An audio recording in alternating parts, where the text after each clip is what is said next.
What's the thing that scares you the most? Confined spaces and blood particles in the air, the dark, that coral thing that's been staring at me since I came in here. Kris, I'm scared to death.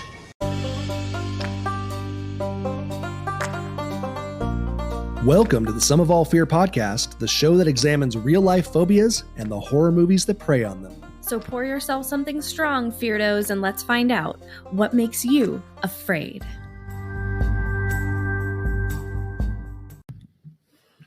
Were you ewing at the images of things you should not masturbate to? Yeah, one of my favorite classic storybooks. It's not storybook, it's a picture book. Well, it is a picture book. And it's just images that you should not masturbate to. Honestly, there's not even there's not an author or anything. There's not anybody that says that they're responsible for this instead of it's just, just exists. Except Penguin Books. So no one wants to take responsibility, but for the book, images you should not masturbate to. This is great. There's a bunch of logs that have been sawed. That's very trypophobic. In concentric circles. Yeah. Going along with our phobia for today, which is going to be an exciting one because this one has excited more reaction on the social media than any phobia we've done so far. That's Do you for think sure. It's because of the iPhone 11? Probably. No, I don't think so. I think people are just, I think it's become such a phenomenon and people are so aware of it and they have all kind of, thanks, internet, relate to it. You know, a lot of people relate to it. I'm starting to relate to it. I didn't think it was something that I had. No, I know. The other day when we went out to dinner, you were like, I was nauseous because I was looking at too many trypophobic images. And I'm just, ugh. Yeah, for sure. So we'll talk about why that is. I have some important information. There is a reason. I have a PSA for you on trypophobic images. Well, welcome back, Feardos. We are the Sum of All Fear podcast, the show that talks about real life phobias from a mental health perspective. And then we pair those fears up with horror movies that prey on them, on those fears. Fun concept, right? Yeah. Yeah. I'm Drew, writer and horror nerd, and this is my deliciously intelligent wife. Oh, hello. Kris, a mental health therapist. You could just stopped at mental. A professional mental. A professional mental. That's the one thing I can take pride in. I am professionally mental. Well, I think in many ways. The field tends to attract the people that understand it the most, right? From a very, very deep personal perspective, yes. Well, you know what, Kris? No, what? I've heard we're being called the Jeff Goldblum and Gina Davis of podcasting. Ooh, which one of us is Jeff Goldblum? Which is fun. Well, I hope it's me. I want to be Jeff Goldblum. Which I like is him. Fun because they not only starred in my favorite Cronenberg movie that we're going to be talking about a little bit today, The Fly, but they also were married. From 1993 to 1997. Fun fact. And then what happened? And then they parted ways. Oh. Yeah. We've already beat their marriage though. That's true. Hey, high five us. We beat Jeff Goldblum and Gina Davis. What's going to happen to the 7-year itch with us? I don't know. Oh man. I don't know. We've been together for like 8 years though. So no, 8 years. 8.5. So we're on the kind of the other side of that, right? I don't know. In a way. I mean, there's always time for an itch. I like you. I think I'm planning on sticking around for a little while. Like you. As long as you'll let me. Yeah, that's right. Saw some movies this week. You did? We watched the new.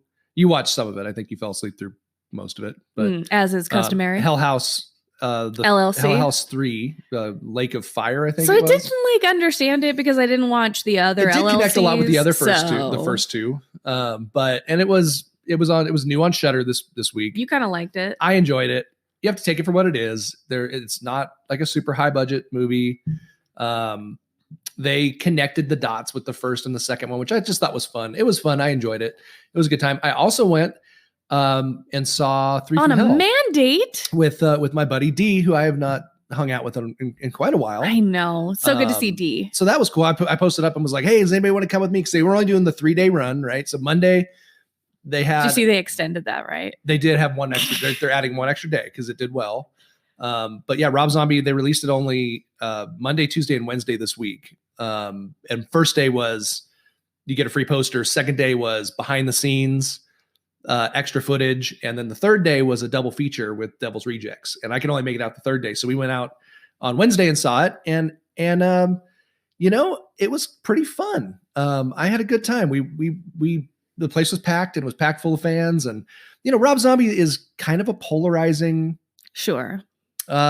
Figurehead dude in the horror community, which I don't pay attention to a lot of that shit. So I don't really get it. Cause to me, he just does his thing. Rob Zombie movies are Rob Zombie movies. Like you have to go in kind of expecting what you're going to expect. But I had a blast, and I thought they had a really, they didn't get Sid Haig in there much because he apparently, like 3 weeks before filming, he was in the hospital. He's been very ill, and he's just been in poor health. Rob Zombie went and visited him and was like, "Don't worry about it. You're not going to be able to do this, bud. Like, this is just not going to happen." So he only had a couple of little kind of cameo flashback type things throughout the movie. And then, but they did fill his character in a way with a new character named Foxy, played by Richard Brake, which was really good. I liked him a lot. It was super, super, super fun. Even though Captain Spaulding was missing, I think they did a good job with kind of recasting a cool also character. A clown? No, not a clown. He was like a half brother or a cousin or something, and they were on the run together. Gotcha. I don't know if they were. I don't remember. Loosely if they connected, they were not like. Yeah, I think they busted out of jail together or something. Gotcha. Well, if they were in jail together, what happened. So it was. You know cool. why they're close. It was cool. It was a really fun. It was a fun flick. I really enjoyed it. What else did I watch this week? We watched Tigers Are Not Afraid. I didn't watch that. You did. On Shudder. Looks like a great concept, but not super well it was executed. It has been it has been lauded as like one of the best films of the year. Like every critic is just over the moon about it. There's a lot of movies coming out with tigers in the title. There's a movie called Paper Tigers about an educational about a behavioral educational school in Washington that was set up in one of the regions that I work in, and that was one of the movies. There's a lot of tigers movies. Yeah, I don't know. People were really excited about this movie and have been just talking about how wonderful it is. It was a really, really, really good, really well put together movie. It had visually, it was really stunning, and it had some amazing. There were amazing moments in it, but I just never got real sucked into it. Like I never got real connected to it. I felt like it was Pan's Labyrinth, but not as well done in a way. Not as moving. So that's just me though. I mean, I have I guarantee on the second watch, I'll probably appreciate it more. Maybe it was just the headspace I was in, because it was kind of it's a heavy movie too. And if you were on and off your phone at all, you would have missed dialogue. Yeah, I mean, it's subtitled, which is fine. But and I watched it pretty intently, but it just, I don't know, maybe I was in the wrong headspace, but it just didn't blow me away. I think a lot of people, it was like, oh my gosh, this movie is incredible, and I was just like, it's kind of like Pan's Labyrinth, but just not quite as good. I still need to see all of Pan's Labyrinth. Oh, it's so good, so good. But we have to call out a new Feardo. We absolutely have to. We had a really, really nice shout out on Twitter this week from a new Feardo named Cody from Iowa. The best Cody. The best Cody. The best Cody. The best Cody. The best Cody. We're really sad that we have, and we need to apologize to Codys everywhere, because there are so many good Codys. There really are. And I don't know if Cody, if you've listened to the anti-Cody episode. But it was Cody spelled with a C-U-N-T.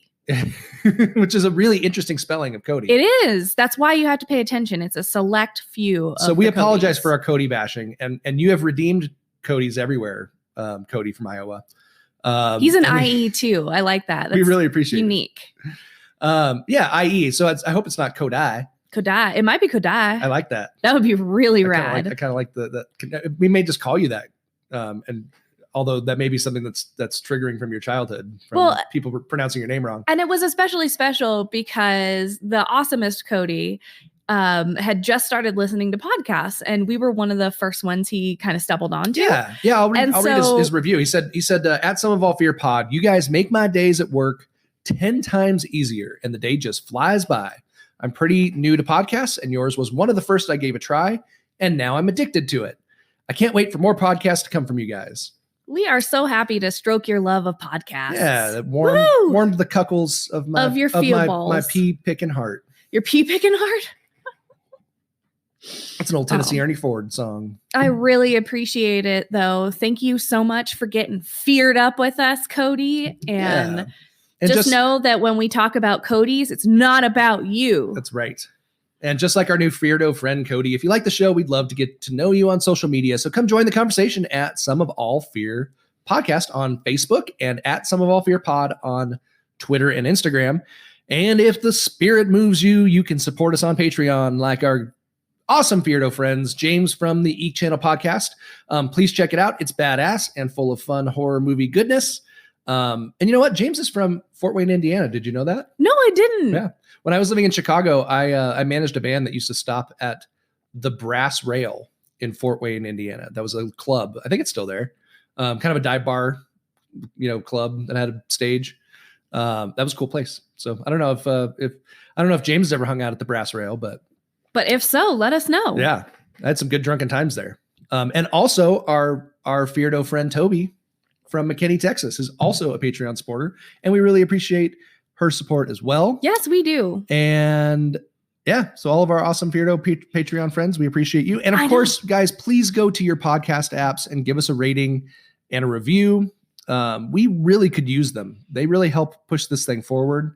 Right now, we still are about the same amount of reviews and ratings that we've had for a couple of months. So we would love to see, especially on Apple Podcasts. It's really important. If you have an Apple iPhone, just go and just hit the star button and scroll down and give us a quick little blurb. It really helps a lot, and it helps further this whole deal and help get the Feardo name out there. Yeah, it gets our podcast into. If you don't know what it does, it actually they use algorithms, right? So if they see people getting a lot of ratings, then they push the podcast into their little search engine, so it pops up higher, and their little. It's all about the maths. Yeah, it's all about getting things out there and publicizing it more. Well, let's test your brain levels. My brain levels? Your brain levels. They're so low this week. Are you ready to play a game? Let's do it. You ready to play a game, Kris? I'm ready. What? I don't know. Are you ready? Yeah, I'm ready. I'm ready. I said I wasn't going to say that. I'm ready. I'm not going to say, am I ready? And I'm not going to say... Dive in. I'm going to try to... If you guys hear that, you have to take a shot of whatever you're drinking at the moment. I've been repeating too many of the same phrases. So you're all like 8 or 10 behind at least now. Shall we play a game, Kris? Shall we? All right, shall. It's time... Da-da-da. For the world's greatest phobia-based trivia game. Da-da-da.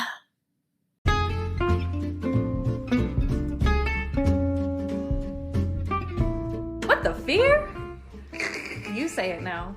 What the fear? There you go. Okay, you have to say it like that. All right, well, it's that time of the week. Oh, it's that time of the week where we talk about phobias. Yeah. That we give the phobia's name, and we give a little hint about the phobia, and then you have to guess what that is a fear of. I try my best. Last week we did a Stephen King version of What the Fear, didn't we? 2 weeks ago. 2 weeks ago. Holy. Yes, because we skipped a week. Last episode we did, and I did trivia, Stephen King trivia, which right. I really enjoyed. I wouldn't mind just doing Stephen King trivia every time. I think that would be a blast. There's not that much out there, Oh my gosh! I mean, I'm sure there's so much stuff. Not that much out there that would be. Oh my gosh, it'd be so challenging for you. Baloney. I would love that. But let's get back to our normal fear-based trivia game here. I'm not gonna say, are you ready? Hold on, back it up. Do you want to play the game now? Let's rephrase. Are you able to commence? Are you able to commence with this brain tickling endeavor we have going on here? Yes, tickle my brain, please. Commence. All right, your first word is anuptophobia. Anuptophobia. ANUPTA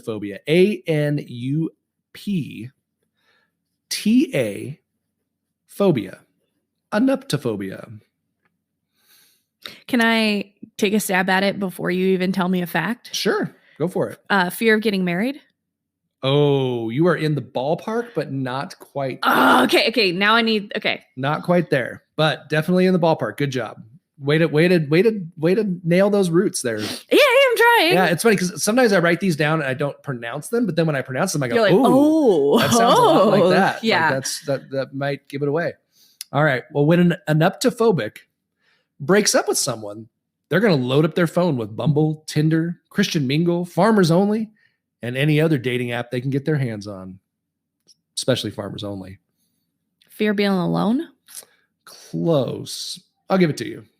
Fear of staying single. Fear of staying single, fear of being alone. It's similar. But fear of staying single is Nuptophobia. Nuptophobia. Nuptophobia. Yeah. Fear of nuptials. Basically. Fear of nuptials. No, wait, no, not fear of nuptials. That'd be the fear of getting married. Right. Yeah, which is what I Which was. is what that's I probably thought. What I would have said too. Yeah. Which is why I was like, ooh, let me see if I can get this one. Okay. That was good. Yeah. That's an Gosh, interesting one. I know a few. I know a lot of people like that. A few Nuptophobics. I mean, there's a few of you listening as well. But though, myself, a lot of my life, I was kind of like afraid of being alone. Yeah. Or afraid of being single. I've never really had any extended time of being single since I've been of dating age. I don't think. I don't think I've gone more than like. I did the intentional singleness. Yeah, but you weren't really single that time. Yeah, during that period of time for like 3 months. Really bad at it. Yeah. But I'm not phobic of it. Although I do believe that was one of the things on my CDs that I always talk about, that I named a CD like Fear of Being Alone or something like that. I got to find those. I swear to you, they're in my closet. Anyways, go ahead. Number 2. I am prepared to commence. Are you prepared to commence the brain tickling? Enetophobia. ENETO phobia. Enetophobia. It's not a fear of Entenmann's products. It is not a fear of Entenmann's products. Entenmann's products are delicious. I particularly liked their coffee cake. My buddy growing up, my best friend growing up, his dad was a delivery driver for Entenmann's. For like whatever the company was, Ora Wheat and Entenmann's that all were connected together. And so he always had like the backstock, just like all the backstock, whatever was probably like the coded out stuff. Yeah. Stuff you couldn't sell. And so at his house, I'd just be like, oh man, like coffee cake and freaking powdered donuts and powdered donuts. All right. So enetophobia. Here's your clue. Albert Fish, our good friend Albert Fish, definitely didn't have this phobia. That man liked a good prick. Her head just shot up. Like what? Now I have to. Albert Fish definitely didn't have this phobia. He liked a good prick. Mm-hmm. The wheels are turning. Are we talking about? I can see her brain tickling as we speak. Are we talking about? Is this? There's no follow-up questions to this. This is use your. I'm trying to think if Albert Fish was one of those. I'm going in 2 different directions in my mind. I'm trying to think if Albert Fish was one of those serial killers that like to insert things into his penis, like needles and stuff, or if it's going in more of a direction of, like his sexual preference, or if it's going in a direction of, did he like to eat people? You're going to have, because I forgot. What he did. Well, I will give you a little tip right here. A little tip? It was actually all 3. A little tip. A little tip. A little tight. He is not. He liked all 3. He is not afraid of male genitalia. He is not. No. Yeah. Was that your guess? Yeah. So it's the fear of male genitalia. You were actually on the right path. Before that is the fear of pins, because Damn. Albert Fish is the one. He is the one that put it in there. We saw the X-ray. Okay, I was trying to think. We saw his X-ray at the Museum of Death in New Orleans. In New Orleans, they had the X-ray of Albert Fish, of his groin, and he had 28 needles stuck in there, or 63 or something like that. Number. He liked to just insert needles into like the tip of his penis and like into his groin and like all over the place. There's that case at Renown that keeps recurring. Oh, we don't know if we can even talk about that. Oh, somebody else broke HIPAA on that. But yeah, so I was trying to reason. So he definitely does not have a fear of pins. Did he also eat people? Mhm. Okay. So He's I the one- was he had- right with all He's the one three. who made the recipe book. Okay. We talked about that last yes, episode. because I was trying to think. I was Because like, we were wait, talking about House of a Thousand Corpses. he or can't not be House the of a one Thousand that Corpses. did that too. Like I was trying Pennywise. to figure The out. original name for Pennywise was it something Gray? Yeah. Bob Gray. Bob Gray or something like was that. an alias that Albert Fish used as well. So Damn, I was trying to wrap it all up and see if I was remembering him as the same person or if those were three different people. Because you know Nope. how I am with No, names. he did some sexual abusing of children, and he also did some eating of children, and he also put a lot of pins in his body. He was just a all really terrible over the man. place. Wow. Yeah. Top notch, terrible person. He really was the like people who haven't heard of him, like research Albert Fish if you like to research the serial killer if you like stuff, what you've heard because so far. if you enjoy what you've heard so far, Please check also out look Albert up Fish. the toy box killer. That's an interesting Toy one Box as Killer. well. Oh man, he's the worst. He is brutal. I feel like he is the crux for and me. one of the most underrated, underrated, like underknown. underknown. Like, people don't know the Toy Box Killer. At least I didn't. He was one of the last ones that I Google that stumbled on. fucker. Yeah, Google that fucker. All right, your third one. Well done. 1 for 2. Ready to commence. You were on the right path in the beginning of that one, and then kind of diverted. So 1 for 2.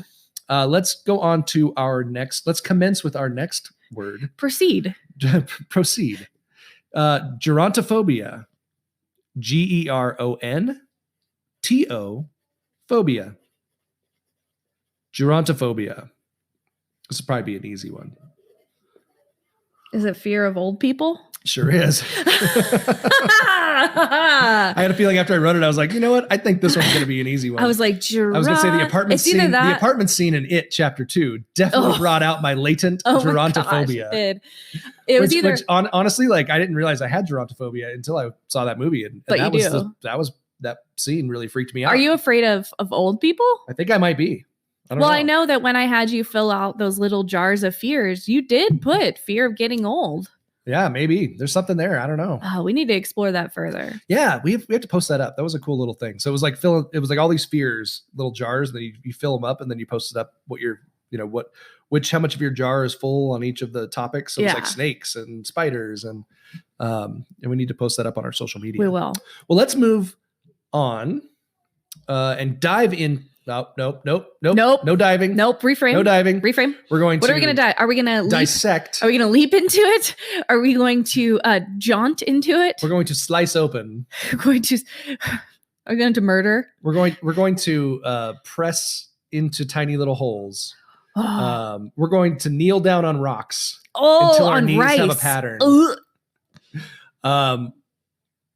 We're going to look into our next phobia that we're going to break down today instead of diving. It is probably it's way more common than I thought it was. It's super interesting. We had when we first started this podcast, our good friend Lacey the Contrarian said, I totally have this phobia. I think we may have brought it up briefly in an episode, and I had never heard of it before. I didn't know what it was. I was really totally in the dark, and I've been really interested in researching this one. It's been so fascinating. So let's talk about the fear of, what do we want to call it? The fear of, I just call it the fear of holes, but I think it's small holes, small concentric shapes closely grouped together, but that doesn't roll off the tongue. Also bumps come in there. Small concentric shapes closely grouped together, but it doesn't roll off the tongue. Does not create for an easy episode title. Figure it out, marketing expert. So we're going to call it the fear of holes, trypophobia. Hey, Kris. Hey, Drew. Have you ever thought about starting your own podcast? Why, yes, I have. When we were trying to get this podcast off the ground, we had a lot of questions. Like, how do I record an episode? How do I get my show into all the apps people like to listen to? How do we make money podcasting? The answer to every one of these questions is really simple. Anchor. Anchor is a one-stop shop for recording, hosting, and distributing your podcast. And best of all, it's 100% free and ridiculously easy to use. And now, Anchor can match you with great sponsors who want to advertise on your podcast. That means you can get paid to podcast right away. In fact, that's what I'm doing right now just by reading this ad. Right now? Right now. Right now. Right now. Right now? That means if you want to get a podcast going and make money doing it, go to anchor.fm, anchor.fm/start. Join me and Kris and the diverse community of podcasters already using Anchor. That's anchor.fm/start. We can't wait to hear your podcast.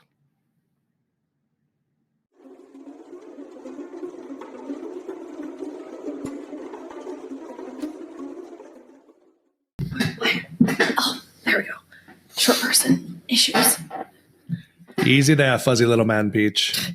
You have a drunk Baileys from a shoe? You have a drunk Baileys from a shoe?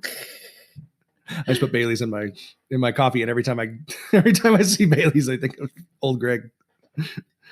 So trypophobia. This has been a long-awaited episode. I've been looking forward to this one.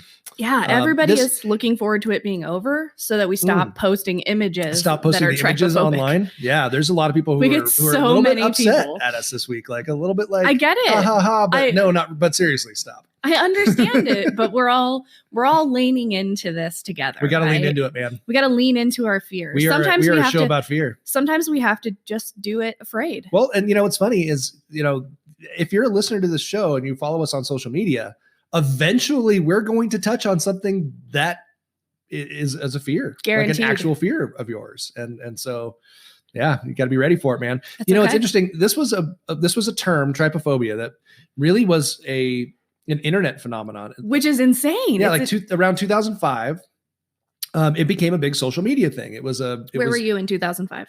2005, I was finishing up my last year of college. 2005, I was finishing up your last year of high school. First year of college. First year of college. That's right. Yeah. So, and I honestly, I was never a big Reddit guy. I was never like on me either. The forums and stuff as much. 4chan. And this kind of fleshed out through the. Ooh, hello. I think I swallowed a fly. I think I might die. There was an old lady who swallowed a fly. I don't know why she swallowed a fly. I guess she'll die. But this was really a social media phenomenon, and people started posting up images, right, of these types of things, and started getting like responses back, and people were like, "Oh my gosh, like I have this. This is weird. I don't like this. This is disgusting." And then it kind of like evolved where people realized it was worse when it was superimposed onto flesh. So like somebody photoshops it onto skin or onto a face or onto a hand or onto an arm, and people were like, oh man, it's way worse when it's on skin too. But it started with this like the seed thing, right? We got this what is it called? The lotus seed. The lotus seed, right? Everybody sees this. That's one of the first images you pop up when you look up trypophobia. And then honeycombs are really big. So you've got honeycombs, you've got this like lotus seed, you've got these kind of naturally occurring things in nature. And animal prints. Think animal prints. Animal prints. Cheetahs have, snakes. Circular zebras even. It might not be circles, but it is geometric shapes that are in high contrast. Right. And so this just started inciting an instinctual reaction. Something that made people go, eh. Like, I don't like that. Let's talk about real quick the word itself. So the person that came up with this said that they just basically looked up the word for holes in Greek, which was trypos, which is also a fun. Whoa! Oh, you're doing it this week. I just knocked my microphone because I was pointing. Trypos is also a Greek slang for buttholes, which is a fun fact for you to take home. Put that in your back pocket, folks. Yeah, put that in your butthole. Call your boss at Trypos. Trypos, yeah. Trypophobia basically is an aversion to the sight of irregular patterns, clusters, small holes, bumps. Again, not officially recognized as a mental disorder, as a number of phobias are not. But they fall into the broad category of specific phobia. And it's a fear that's excessive and distressing for a lot of people. So, there's always this conversation about what is a phobia? Is it really a phobia? Is it not a phobia? That kind of thing. And well, let's talk about why it is and is not. So here's the thing. In the DSM, or the Diagnostic and Statistic Manual, version 5, the recent version. DSM-5, as it here shall to for be referred to as. Yeah, you really have to say the whole thing. Gosh, that's pretentious. Right. The DSM-5. So the DSM-5 only has official diagnostic criteria available for 4 categories of phobias. So we've got animal phobias, blood and injection phobias, situational phobias like flying, and then we've got specific phobias, other category. And the reason this is because of a lack of, or a limited amount of research to be able to uncategorize additional phobias and put them into one of those more specific categories. So when we say this is not really a phobia, what we mean is there's not enough research out there for us to be able to say, this is good enough to write down in a book and say, this portion of the population has this. Somebody hasn't spent a lot of time studying it, right. And researching And it. So if I say I have a fear of cowboy hats, there's just, I can genuinely have that phobia. Yeah. And it's a legitimate phobia. It just hasn't been, it hasn't been researched enough. There hasn't been enough academic papers written and evaluated and research done on the impacts and the effects on daily life and things like that. So it doesn't mean that you can't suffer from a phobic reaction of this, because that phobia is the anxiety, right? And we all have anxiety reactions. It just means that the freaking manual doesn't have it specifically listed, because in order to get into the manual, you have to have proof that you're a thing. And just because it's not in there doesn't mean it's not a thing. Right. So for all just you means there's amateur, no research. All of you amateur idiots, I'm talking to you right now that are on Reddit going, it's not a real phobia. You're a fucking blah, blah, blah. This is so stupid. Just suck it up. Blah, blah. It doesn't matter whether it's specifically listed in the DSM-5. It doesn't make it any less real. You're an asshole. Shut up.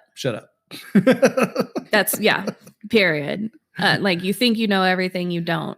Phobia is an irrational fear of anything. So yes, it's a phobia that causes distress and impairment in daily functioning so great that it impedes you from being able to live your everyday life. So I don't care if it's a fear of a comet striking you. That's not in the DSM either. But guess what? It's a valid fear if that's that person's experience, and it causes that significant impairment and distress in their lives. Absolutely. So shove it. So don't let anybody tell you that your phobia is not a real phobia. You be afraid of what you're afraid of. Be afraid of whatever you want. Yeah. To, damn it. Here, we do not put down any fears. You can be afraid of whatever you want. And I have an interesting quote for this too. Arnold Wilkins, who's a professor emeritus at the University of Essex in the UK, has done some research on this. And he said this about trypophobia. He said, phobias are usually described as an irrational and persistent fear of certain objects or situations, and causes of such fears can sometimes be difficult to identify. Mm-hmm. Trypophobia is just that, except it's a more complex concept even. Super. With a cause that's not as simple to pinpoint as something like arachnophobia, right? Where it's easy to attribute one's fear to spiders or anything to do with spiders. This one's more complicated. Right. Why is that? Why is it more complicated? Well, it's more complicated because it is so broad. Like it's the fear associated with a reaction upon the sight of something. And I would be very interested to know or find out if there's any research on folks who have limited sight, whether or not this phobia can translate through other senses like touch or touch or hearing, hearing concentric bumps or, something like that. Feeling it, I'm sure. Feeling it would be really it, on your, just feeling I'm wondering, your hand across it. I'm wondering if the brain reaction would be the same, kind of understanding this as something that could possibly be threatening based on how it feels, just as much as how it looks. Because that's a lot of what I've read on kind of something that the brain is prompted by with this particular phobia, is it has a lot to do with vision. A lot of people describe it as a feeling of disgust. Yeah. So that, that they feel this visceral reaction to it that makes them feel nauseous or makes them feel gross or and the reaction online, even this week when I was posting them, it was great. It was all like the barf face. It's the barfy emoji a lot. The barfy emoji and the disgust, oh no. right? Like bleh. what is it about it that makes us feel like that? That seems like that kind of ties into what this Dr. Wilkins was saying, Professor Wilkins, that there's something deeper. It's more complex. Yeah. It causes something within us. What is that about? So what you said was correct. Disgust and fear. Those two concepts are very closely at play here. They occur in separate pieces of the brain. So the reaction that we get from seeing something that makes us afraid or something disgust comes from the autonomic nervous system, or otherwise known as like the automatic or the involuntary nervous system, right? So we've got this nervous system whose job is to involuntarily react for us and communicate kind of directly with the brain on what we should do with things very rapidly. Within the autonomic nervous system, we have two subsets of a nervous system. One is the sympathetic nervous system, which is, you can think of that as like the gas, right? The get going, get moving, get out of here, the flee, the fight nervous system. Whereas the parasympathetic nervous system is the calm fight or flight part. Yeah. So both, right? So that's what triggers both of those. Yeah. Right. Whereas the other system is the parasympathetic nervous system, which is more of the break.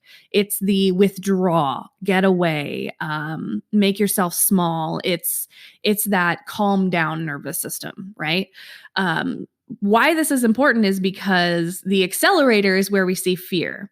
We see the sympathetic nervous system being active in the amygdala, which is a very emotional response center in this automatic nervous system. So fear very closely associated with emotions, which is why we can see something we love 10 times and see something we hate once, and that the amount that we feel on the something we hate or the something that we fear is 10 times more powerful, is stronger than anything else, because it is so closely tied with emotion. Now, in the same autonomic nervous emotion, system, and probably also just instinct as far as being able to like protect oneself, right? Yeah, that lizard which brain is really important, reaction, which is what our bodies geared towards, like we need to protect ourselves. Absolutely. It's an automatic thing. And that's why this nervous system that's what its entire goal is, to either accelerate us out of something that is dangerous or slow us down so that we can get away from something safely. Like, you don't want to run away from a rattlesnake. You want to stop and back slowly away because you don't want to startle it. And that's those different nervous systems kind of at play, telling you how you need to kind of escape this potential threat. I heard one under a rock a few weeks ago. You didn't tell me this. This is when I was out at the lake in Elko. Oh, and I went by a rock and heard the rattle. And I was like right about to step over that rock. Nope. And I heard it loud enough to go, ooh, and I did the same. I did exactly what you said. Did you freeze? I just froze. And then back slowly away, right? And we're in rattlesnake country, so you have to always be aware. I mean, even in our own backyard, we could have one. Because the other reaction is to jump and to leap, or to quickly get away. But you immediately know that's a sign of a threat. Something is it could harm me. And think about the shape of the rattles on a rattlesnake. Yeah, they are concentric because it's unnerving for our brain to process. And so here is where the difference between fear and disgust kind of barely separates, and they operate in kind of different areas of the brain, because that parasympathetic nervous system, that disgust reaction really occurs in the anterior insula of the brain, which is an entirely different region in the amygdala and serves different functions.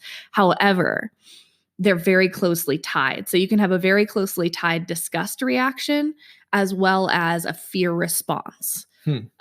Because they are so very automatic, and they do serve very similar functions, which is to save us from something that could potentially be harmful, right? To protect ourselves. So this reaction is difficult to study. First off, because a lot of folks don't seek treatment for it because it's more bothersome than it is. It's more of an It's more of a get that away from me than it is holy shit, I'm scared, I'm going to stay in my house. Or like a panic hindrance, right? Which, I mean, it can be, but I mean, it could be either. I'm sure it can. You could have those reactions, absolutely. But to have it severe enough to where you seek treatment for it, it would have to be pretty intense. So we don't see that a whole lot, but again, it doesn't diminish the validity of the experience of the fear. It can still be incredibly anxiety provoking. So we've got this like disgust reaction, we've got this fear reaction, and we've got a population that hasn't really sought treatment because it maybe doesn't impede their life enough to go, I need therapy for this. You know, and I think there's the danger factor, Absolutely, which we see with like you said, with like snakes and, you know, predatory animals and things, certain things that have, you know, even like spiders that have certain types of patterns on their back or whatever. Mm-hmm. You know, you kind of have a sense when you see something that, oh, that's poisonous, or, oh, that's dangerous. Or that probably shouldn't be eaten. Then there's the other side of this, which is it's kind of the same thing, the protection thing, but it's when they see concentric patterns or bumps or clusters, it reminds them of disease. Mm-hmm. And diseased skin, like when you have like chicken pox, or you have measles, or leprosy, or any of these like skin diseases, skin disorders, there's a reason why. And it's sad, you know, people who have eczema and things like that have probably experienced, if they have it very, very severely, maybe on their face or in some place that's visible, people pulling back from them. And honestly, as mean as that is, and as, you know, there is a reason for that. There's a reason, because we have a natural instinct that's built into us to go, oh, to be kind of aversive. That's diseased. There's something, I might catch that. I might get that thing. It's an automatic response that we can't always control, which is very unfortunate, because, you know, some of those things are not dangerous. You know, they're not contagious, but we've just got this lizard brain instinct reaction to these things. You know, is there something living inside of those holes? Is it an infection? It kind of, you know, it stimulates unconsciously and reflexively that old lizard brain. However, it also occurs with disease irrelevant clusters, which is what makes this even more difficult to study and to figure out why we react the way we do to it, because it does not have to be disease relevant for us to have an aversion to it. Sure. It doesn't have to. It can be, like you said, it's multiple, but there is something to it about putting it on human skin. So there's that's the reason why when you see it online, you see it so many times. They put it in with American Horror Story, which we're going to talk about later too, in the cult season. Their marketing, everything was put on like skin, on their face, on their, you know, they put those patterns, those honeycombs, those whatever. There was, and to bring it back around with the skin condition. We haven't made any sexual hole jokes yet, and I'm kind of upset about that. I just have to say, hashtag your boring holes, by the way. Hashtag your boring holes. Yeah, make sure when you're talking about this episode, you hashtag those boring holes. Hashtag those boring holes. Going back to like our first episode, or one of our first episodes. Unofficially, though, there was a study that kind of concluded that about 15% of the population may suffer from some form of this trypophobic aversion. And if you do have a skin condition, you were more likely to suffer yourself from trypophobia. Interesting. So think about not just the reaction of other the fear people, of having it on yourself, but the fear of but the fear of being aversive to others because of these things. Wanting to cover up, wanting to make sure that they don't see that you know, thing. And because you feel, you know, instinctively yourself like something is wrong, even though we know it's not valid medically. You know, so it's very complex, and there just hasn't been an opportunity or a lot of you know, research done surrounding trypophobia itself. Did you look into at all the concept that it might be possibly OCD related or kind of OCD linked? That was something that I looked into a little bit. So what I found with that is there was some studies, not necessarily linked to OCD, but more linked to the stark contrast of shapes with colors. So shapes that were repetitive with a stark light to dark. So like a zebra print, like you're saying, like it's light, and then you have this very dark pattern. That were closely grouped together, that just really caused, you know, this intense reaction in folks, regardless of whether or not you had OCD or anything. But I wonder if it's something to do with visual patterns in OCD, because it can be so visual and visually triggered, I should say. I wonder if there's something with OCD that may also include that kind of visual sensitivity. So it's interesting. I talked to Lacey the other night. We were at your roller derby little practice bout the other day, and our friend Lacey was there. Go Greasers. And, Woo, woo, woo, woo.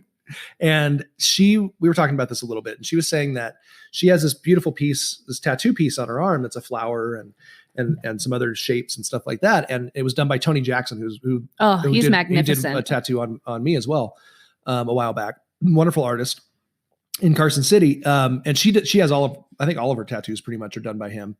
And she told him, just do whatever you want to do. Here's the idea, run with it.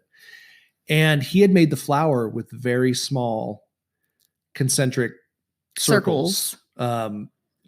She got home and started looking at it in the mirror and would get nauseous every time she looked at it. Oh no. And was just like disgusted by it. And literally had to go back to him and say, you have to fix it. Fill it in. You have to change this. Fill it in. You have to change Get rid of it. She had to change he went in and changed the patterns and he was like, she's like, he had no fucking clue what I was talking about. He was like, what is wrong with you? Like, what do you mean? Like, I have no idea what you're talking about. See, so she explained it to him and what the whole phobia was all about. There's something visually and he went in and there. changed it. And he went in and changed the tattoo and made it different. It's still beautiful. There's something visually there. And that's why why I'm so curious as to if folks with visual impairment issues may experience trypophobia still, or some form of it based on one of their other senses. But it is very visually based, and it tends to be concentric shapes that are in stark contrast between the darkness in the background or something. But I don't think it's not always the case for sure. No, but there's definitely something there visually. I found this comment on one of the articles I was reading, which I thought was super interesting. I'd gotten to the end of the articles and I was starting to read some of the comments down below. And this guy posted, I'm a physician and I had a visceral reaction to this liver cyst during my surgery rotation in my 3rd year. That fucking thing had this loculated, which is what a great word that I have never heard before. Ooh. Loculated, which basically means clustered. Yeah. It's like they used a lot with tumors and stuff. As they kind of multiply, in but X-rays they stay where they there. see areas of cluster in like one area, they loculated. Good word.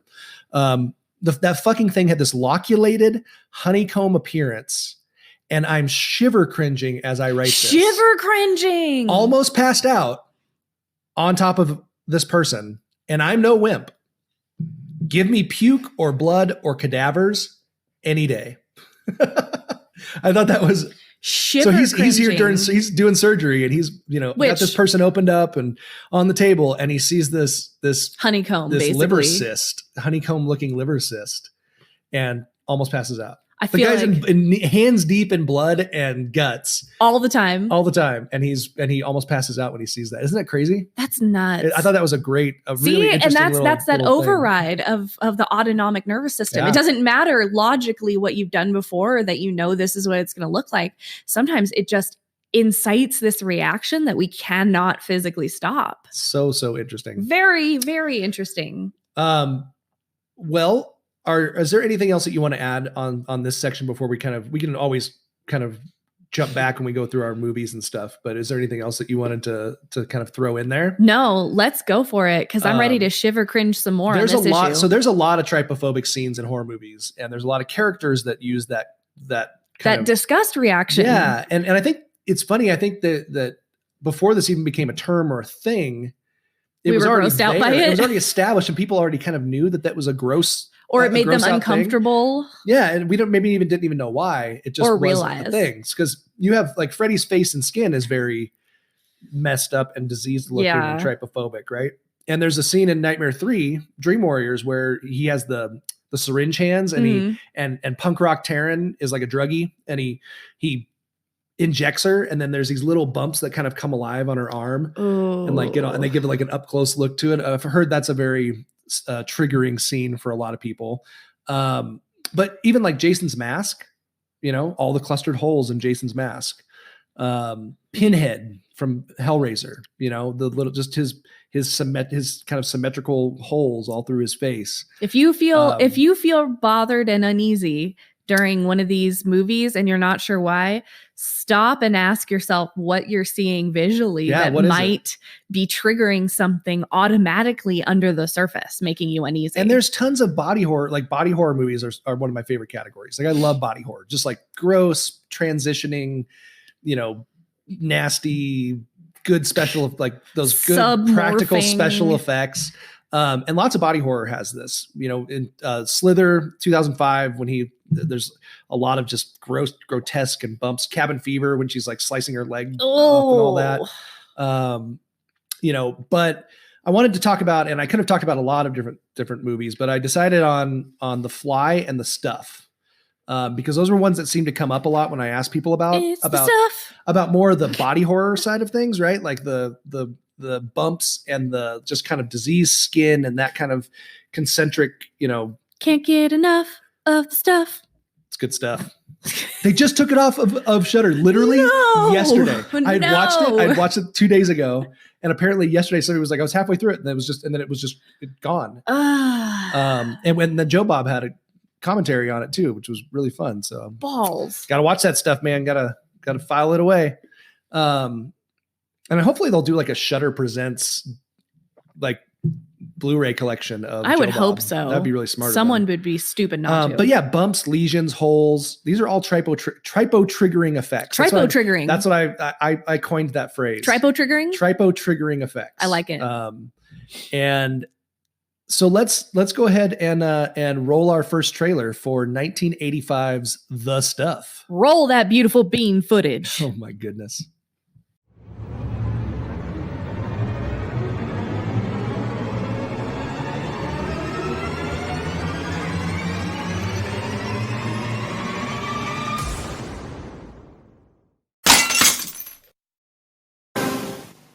Warning. We interrupt this presentation with the following urgent message regarding The Stuff. If you see it in stores, call the police. If you have it in your home, don't touch it. Get out. The Stuff is a product of nature, a deadly living organism. It is addictive and destructive. It can overcome your mind and take over your body. And nothing can stop it.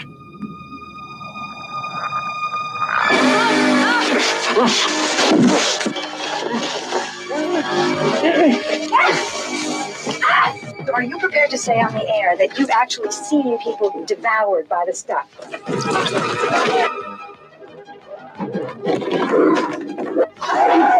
Tonight, America is in grave danger. It's gonna kill you! It's gonna kill you all!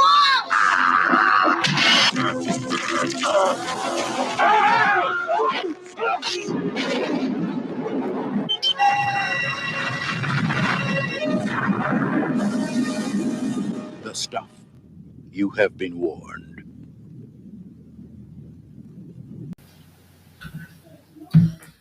So yeah, it was difficult, I think, finding movies that were really specifically focused, with a lot of trypophobic images throughout the whole thing. Or it really felt like it was intentional, except for American Horror Story, which we're going to talk about later.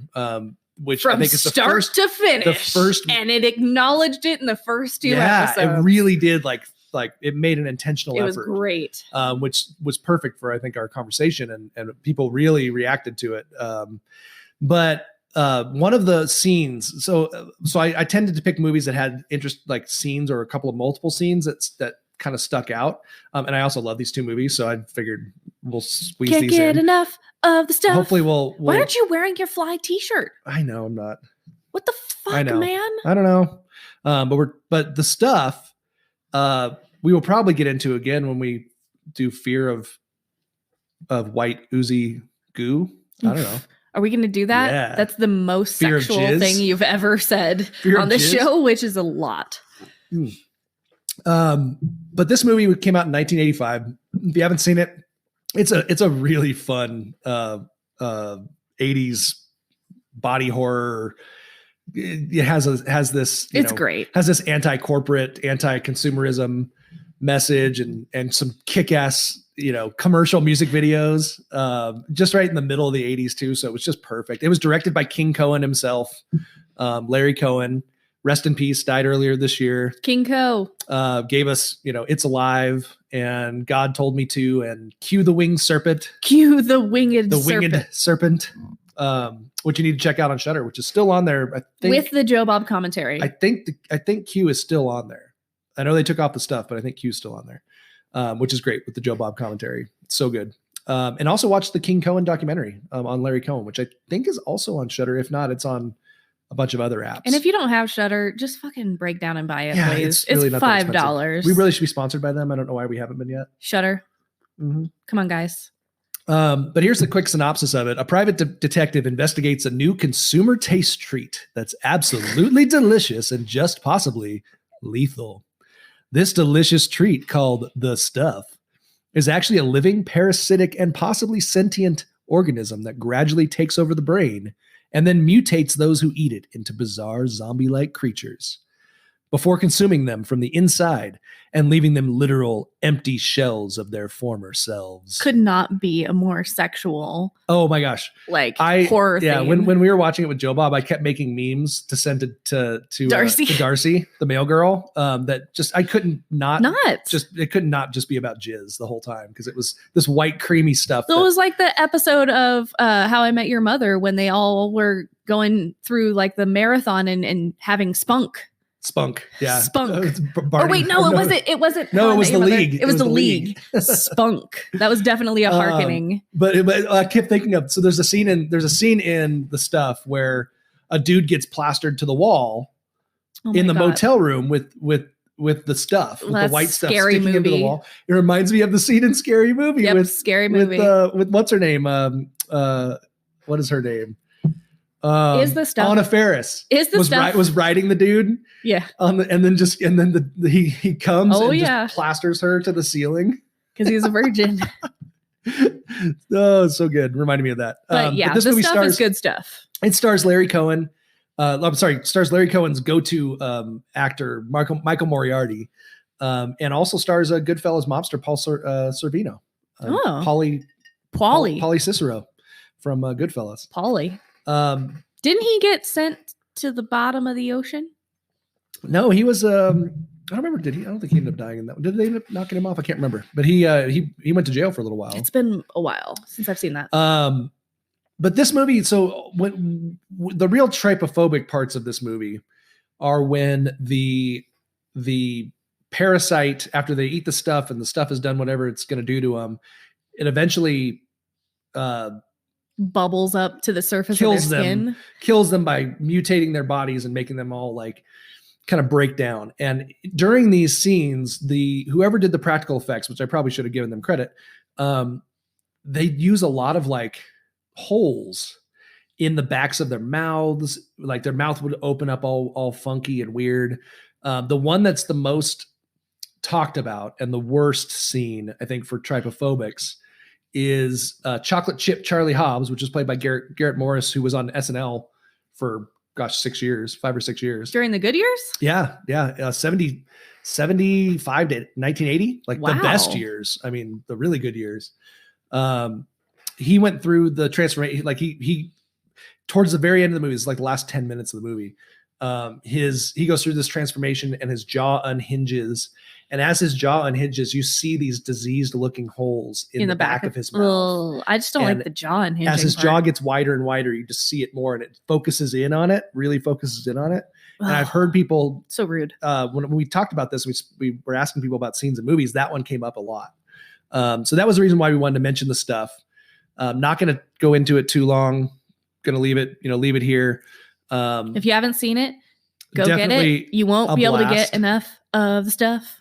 Can't get enough of the stuff. stuff. We got to play that at like one of the whole commercials at like the end or something. Yep. Because it's hilarious and it's really a fun movie. And when we watched it with Joe Bob, when Joe Bob was doing his marathon, it was so much fun. So check it out. The Stuff, 1985. But now we're just going to go 1 year later to probably one of my top 10 favorite movies of all time. So that's why I had to squeeze it in. Body horror masterpiece, Cronenberg. All about festering. Festering No, say it with me. Fresh, festering pustules.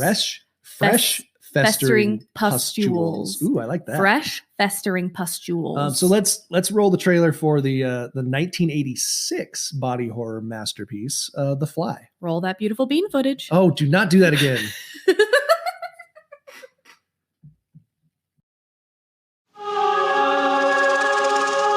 I think you're making a mistake. I think you really want to talk to me. Sorry, I have 3 other interviews to do before this party's over. Yep, they're not working on something that'll change the world as we know it. They say they are. Yeah, but they're lying.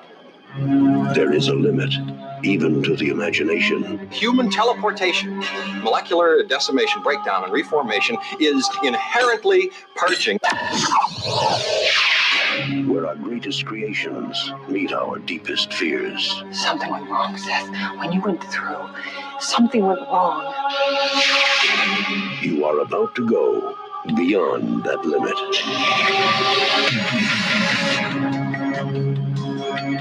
Those weird hairs that were growing out of your back, I had them analyzed. But they were definitely not human.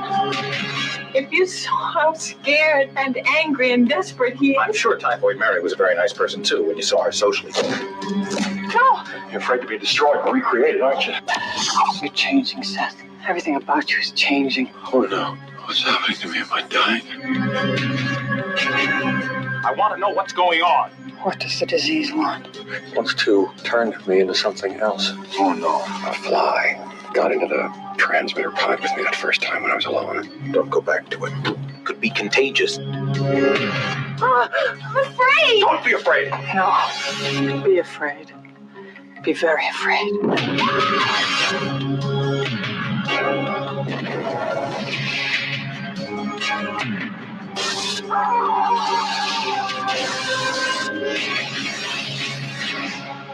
Help me. Please, help me.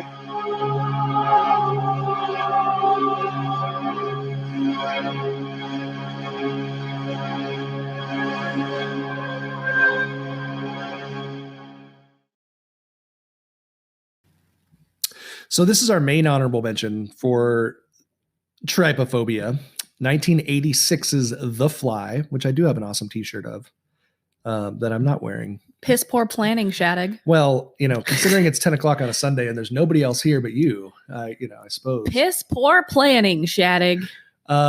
Many of you probably know The Fly, and The Fly was originally a 1958 movie that was remade. And I don't think I've ever seen the original. Oh, I need to go back and watch the original. Why would you when Jeff Goldblum is just so fucking pure in this? So good.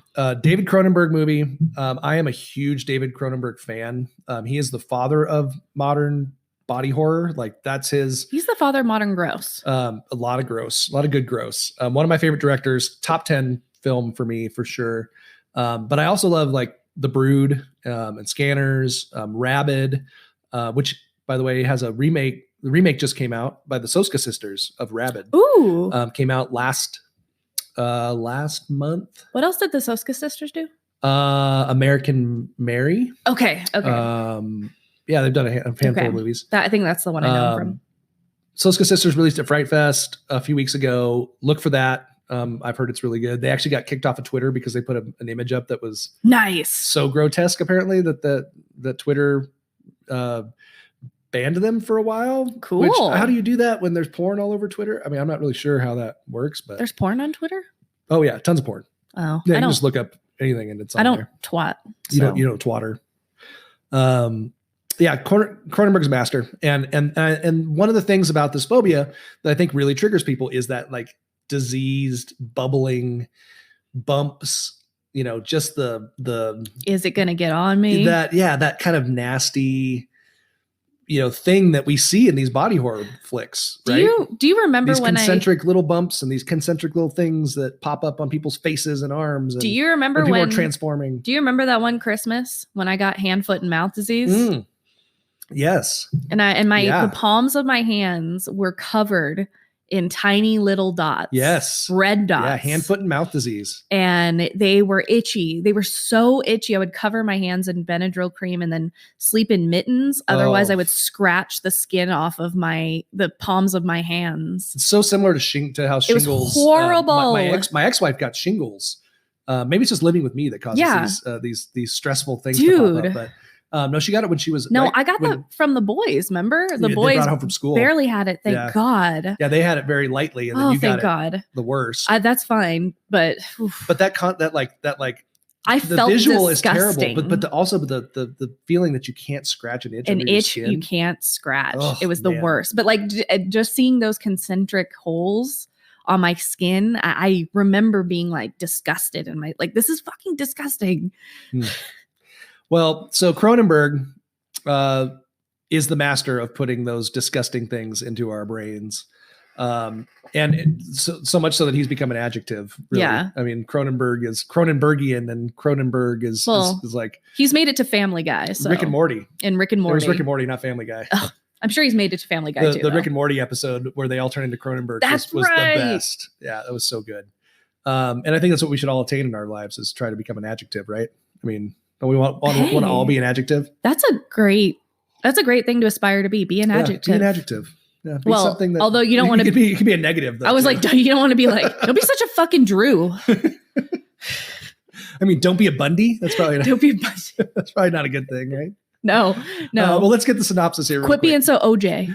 When scientist Seth Brundle, played by Jeff Goldblum, completes his teleportation device, he decides to test its abilities on himself. Ruh-roh. Unbeknownst to him, a housefly slips in during the process, leading to a merger of man and insect. Ugh.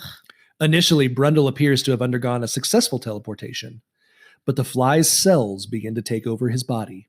As he becomes increasingly fly-like, Brundle's girlfriend, played by Gina Davis, is horrified as the person she once loved deteriorates into a monster. No, but like literally deteriorates. It's pretty gross. Yeah. It's like leprosaric. Yeah, I mean, it's really graphic. And I remember this.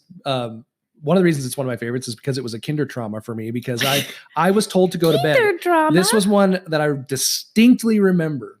They rented it. We rented this, and we rented some other kiddie younger movie that I was able to watch. Right. So we watched the first movie, and then it was my bedtime, and I didn't want to go to bed, but I went to bed, and my bedroom was upstairs and everybody was downstairs in the living room. And if I came down, there was a dark hallway. If I went and sat in that dark hallway, nobody would see me. So there was a lot of times I would come in and I would sit in that dark hallway when they thought I was in bed and watch whatever they were watching. And I remember watching this, and it was probably 87 or 86. It may have been right after it came out. Watching this while they were and seeing the first scenes. I think I may have ran upstairs and gone to bed after. You're like, oh no, fuck after this. I saw the first couple of scenes of him coming out. I'm out. Like actually transforming. But those images are really stuck in my head. I'm out. So it was, but I think as a trypophobic, one of the things that I think, this movie, we'll probably circle back to this movie again. Hopefully we'll do a Fear of Flies episode and we can really dive into this one. But the gnarly trypophobic scenes are as he's transforming from a human into a fly. So we see initially, and this is a question I have for you, and I'm really curious about this. And if you're a trypophobic out there, I'm curious if this is a thing. The beginning of his transformation, he just starts to have like acne, right? His face just gets kind of acne and pock marks. Like, do trypophobics have a fear of people with like severe acne? I'm curious. It's possible. Like, I mean, like Edward James Olmos. Like if you have Edward James Olmos face, like that pockmark face, is that something that freaks about Edward James Olmos face? Oh my God, you're so rude. Have you seen Edward James Olmos face? I have, but there's a distinctive Edward James Olmos face. There's a way to frame it. If you have it, I'm sorry, it's a bummer. But no, I imagine you're beautiful in your own way. I imagine he's a famous actor, so I mean, obviously, it's not aversive enough to keep famous people from acting, but I mean, I guess if you have trypophobia severe enough, any kind of concentric, closely grouped shapes, whether it be on skin or not, probably would be somewhat bothersome. Yeah, I mean, so I was really curious about that. Like, if you have somebody who just had this, like if you run across a 16-year-old kid who's just got acne all over his face, is that a trigger? I suppose it could be. I don't know. Sure. Some people are definitely turned on by it because there's a lot of folks that watch Dr. Pimple Popper and buy like little pimple popping machines. You people are the problem with society. There's you folks, pimple popper people. well, not just that, but like we had somebody reach out on social media and let us know that they felt like these concentric circles or shapes were actually soothing. That's right. And That's right. not alarming or disturbing at all, Yeah. but more so those images they found really, really soothing. Yeah. And she called herself a philiac, which was so fun. Yeah. She's like, I want to like rub my hands on them. And like, it's so just that's soothing. And There's a that's soothing why element I'm to it. curious whether or not this trypophobia would translate across senses. Is can you have trypophobia induced by touch, or does it become soothing when those things are, when it's not visual, right? Sure. When it's more touch, does it become more soothing? So it's just such an interesting reaction that we can kind of manipulate across the spectrum depending upon what senses we use. Yeah. So I was watching The Fly yesterday, and as I was watching it, I was trying to like pay attention to like his transformation as it kind of progressed. So after he goes through the teleportation thing, at first he's all Superman, and then he slowly goes through the transformation. And that was one of the first things, was he got real acne looking, and then started getting more kind of pop marky. And then he started getting the boils, right? More like boiled skin that was bumpy and textured, and on his face started getting very grotesque. And that body transformation is what I hear makes people very uncomfortable. Well, think about what happens to a lot of folks who struggle with methamphetamine addiction, because the methamphetamine crystallizes in their body. It comes from the inside out, trying to push its way. And that's why there are those marks on their skins, because they're either literally picking at the crystallized version of methamphetamine underneath their skin, excuse me, or it's creating these lesions because it's burning from the inside out. And that definitely, I've seen folks that have had such severe methamphetamine reaction that it's disturbing. They look like the grotesque body transformation. Right. And they're not diseased. It's just they are diseased. Something is trying to come out of their body that isn't supposed to be there, and our brain has a natural reaction to that, to go, "Oh, I don't want that to happen," or I don't want that to somehow be, me. Yeah, I'm actually about 10,000 words into a book that I'm so excited starting for to that write, book. That deals with meth as kind of a central theme in the. I love your first chapter. So it was great. That'd be an interesting, because I think it's really interesting, and you could play on a lot of that, like that how meth really does kind of take over your body, and like. Well, it represents too, kind of the disease that is within, the thing that drives us to addiction and self-destruction, things like that. So as our Brundlefly starts taking shape, he's mutating, his skin is changing, he gets this grotesque body transformation. There's all these really gnarly, gross scenes. But towards the end, right, as when he is in his like worst, well, almost worst state, when he's still partly human, but he's about ready to like go full fucking fly. He jumps through the window into the doctor's office at the end, and she's going in to get an abortion because she's gonna have a fly baby. Yeah. Or babies. And he's just covered head to toe, mutated with these bumps and boils and just looks, I mean, his face is all sideways and grotesque and gnarly. And so, the whole thing is one part of this, but I think people really are just the diseased skin part, the bumps, the close concentric bumps, like all those things. And I was looking at it, I was going, yeah, if this was a thing of mine, like this would be really, really hard to watch. And I could have chosen a lot of different movies that have like pulsating skin and body horror tropes. Bubbling it's not skin. Uncommon, but this is just like an example of what we were. A couple of really good ones. About, Well, these are some good examples of it's not just porous surfaces and clustered holes. It's diseased. This is the diseased bumps and skin portion of it. Yeah, right. Whereas trypophobia really kind of encompasses even the non-diseased images, Absolutely. Yeah. and that's where I think our main feature, our feature presentation really nailed it on the you head. loved this too, and you watched it 3 times? Probably 3 Season times from start the to finish? whole way through to kind of get everything that was there. So and I think this is the unpack first it. time that you've been like more into watching the feature than I have. Yeah. As far as like really diving into it. And I really enjoyed it too. And I've enjoyed the whole series. But they really doubled down on, They really great. doubled down on phobias in general, On which is fear. great. Fear is the emphasis. Is the theme. But let's go ahead and roll the trailer. Do not say beautiful bean footage. I will kick you right in the box. Right in the box. No beautiful bean footage? No. It's ugly. Gross phobia footage. Gross bean footage. Well, beans Beans are could gross. be trypophobic. You know, they dump out a can of beans. Yes. And like it's all concentric bean shaped. It's a good point. Not bad. Well, let's take a look at the trailer for was it 2017 that came out? Yeah. 2017's Last year was Apocalypse. American Horror Story Season 7 Cult.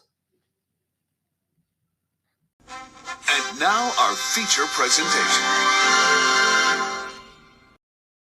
What's the thing that scares you the most? It is now official. Donald Trump is the next president of the United States. Since election night, it has just all been getting so much worse. The recurrence of the Phobia? Yes, the clowns. I'll work through it. He was right there. Ellie, this is ridiculous. I know what I saw. What fills your heart with dread? Children. I've always enjoyed children. Here, I got this for you. Just don't tell your moms. I'm not making this up. I don't know how much more of this I can take. If you get people scared enough, they will set the world on fire. It's the most intense physical pain you've ever experienced. When I open this door, do not let go of my hand. American Horror Story Cult premieres Tuesday, September 5th on FX. So American Horror Story Season 7, the Cult season. Definitely, this whole show has been kind of a polarizing show, I think. For sure. Some people love it or hate it. Some people love certain seasons and can't stand other seasons. Agree. And I definitely have my favorites. Couldn't stand Roanoke. We were just talking about it. Like you didn't like Roanoke. I liked Roanoke. Okay. I really liked Freak Show as my Freak favorite. Show was pretty good. You liked the first season. I like Murder House. Murder House is like your favorite season. It was which great. I was like, yeah, it's all right. Has Zachary Quinto. I liked in the it. Asylum season. Asylum was good. Did you like Coven? I liked Coven okay. Like I didn't. It was okay. I didn't hate it. I liked the fact that it was set in New Orleans and it had the whole voodoo side of it. So we got to see the murder house.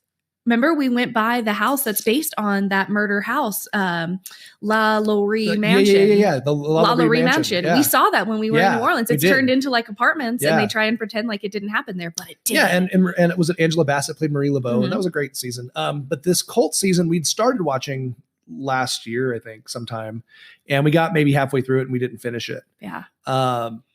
So I remembered a lot of it as we rewatched it this past week. And we kind of had a distaste of it because I didn't of the political themes. The political theme. So when I first dove into it, I just didn't even want to touch it because it was so fresh off the elections, and politics was just ugly, and everything's just been ugly with politics lately, and so I just didn't want to, on all sides. I didn't want to even touch it, you know, and I think that was initially a bit of a turnoff. But as you'll see, I think throughout this season really tackles politics in a really interesting way, and actually lampoons politics on all sides. Everyone. And that's kind of the point of the season in a lot of ways, is to show what the foundations of kind of our political system are. Or how those decisions have come about. Sure. But this season was created by the creators of the show, Ryan Murphy and Brad Fulchik, who have done just a really, really, I mean, if nothing else, American Horror Story has brought horror to the masses. It's brought horror to the masses and done it in a pretty graphic, like it doesn't pull back. I mean, It doesn't hold back. I mean, there's dudes getting banged with, screw dicks in hotel season. Right. There's been some weird shit in this. They've done a good job, with that kind of stuff. So, and this is on Main Street, this is on FX. This is on, regular television. Yeah. And each episode is directed by multiple people. So this particular season, there was some episodes directed by Angela Bassett. Jennifer Lynch directed one of them, which is David Lynch's daughter. Oh, yeah. So I thought that was kind of interesting. The cast, a lot of the cast is repeated from previous. Yeah, it's a recurring cast, but playing different characters. Sure. Which is fucking brilliant. Like, they are amazing actors and actresses. Yeah, they really are. And like Sarah Paulson plays Allie Mayfair Richards, which is kind of our central character. She's one of our main central characters. She's the trypophobic. She's the one who has all the phobias in the beginning. Allison Pill plays Ivy Mayfair Richards, who's her wife. She's in her 30s, but I always think of her like younger roles. Like, have you ever Googled her? She had the short hair in this one, and she looked kind of different, but she has longer hair in other roles. She was in Scott Pilgrim versus the World. And she was also in Cooties, too, that movie with was Elijah Wood. Really fun little funny horror flick. And then we have Evan Peters, who plays Kai Anderson. The fucking and honestly, that guy just is stole phenomenal. The whole season. Like, if you think of the amount of roles he's played since the first season through now, I mean, it's really incredible. And I can't believe that neither he nor Sarah Paulson are going to be in 1984. Yeah, apparently they're not doing the new crazy. one. Which, maybe they're planning their exit thing. strategy. Maybe it's time to move on. But still, fantastic. Yeah, so good. And in this season, he plays Kai Anderson, but he also plays Jim Jones. He plays Andy Warhol. Manson. He plays Charles Manson. I mean, the guy, and really convincingly, and just I didn't even recognize that he was Andy Warhol until I went back this third time watching, and I went, "What the?" Wasn't there a David Koresh scene too? Yeah, David Koresh as well. He was all of these, kind of cultish leaders. Yeah. Really, holy shit! Like, so amazing. Good, pretty badass. What a performance! Billie Lourd is in this one. She plays Winter Anderson. And she's also in Star Wars: The Last Jedi and Force Awakens as Lieutenant Connix. Also in Scream Queens. Also the daughter of Carrie Fisher. That's right. Yeah, she's Carrie Fisher and Eddie Fisher's daughter. That's right. So comes from a pretty solid lineage. Nah. And then we have Billy Eichner as the neighbors, Harrison Wilton. Hell yeah, Billy. And Leslie Grossman, who's also you'd recognize her in a second too. Plays Meadow Wilton, his kind of wife. Like, it's his gay wife. His gay wife for life. Wife, yeah. They said by the time they were 30, if neither of them were married, that they would get married, and so that's our cast. And they really did an incredible job. And that's one thing that I've really appreciated about these shows is that they really do have phenomenal acting performances. Yeah. So what is this season about? I tried to find a synopsis of the season. I really couldn't find like a good succinct synopsis to read. So I kind of made my own. There's so many tangents. It just goes off into a lot of different areas. But ultimately, American Horror Story season 7 is about fear. Like, it is about fear. And that's why I think for our show, like, this was so spot on. As we're watching it, we're going, oh man, this is like perfect. And in the first few episodes, we see them. So probably like a lot of you, we've been really big fans of some seasons, have been starstruck. Some seasons struck us as better than others. And this season didn't grab me right away, like we said, especially because of the political theme. It grabbed me right away. And I just don't want to watch the shit out of something that I try to avoid on a daily basis. Well, which is funny because I am so like, last time that voting was around was the first time I ever voted in my life. So I am very not political because whereas I am much more political. Very political. Yeah. And I'm a lot. I'm just kidding. I'm a lot like Meadow in this, where she's like, some people should just not vote because, like me, unless you do your research and you're informed, it's not helpful to just kind of vote off of a whim. And that's kind of been my belief my whole life, which is why I never voted. It's the belief that you're not smart enough to vote. Like, you haven't done enough. Exactly. I don't have like that basis. Who's running for offices, and you realize that, So the fact that this season grabbed me and not you, I found was really interesting because I thought I would be turned off. But what you find out as you go through this whole season is that ultimately it's not really about politics. It's about the cult of personalities on all sides.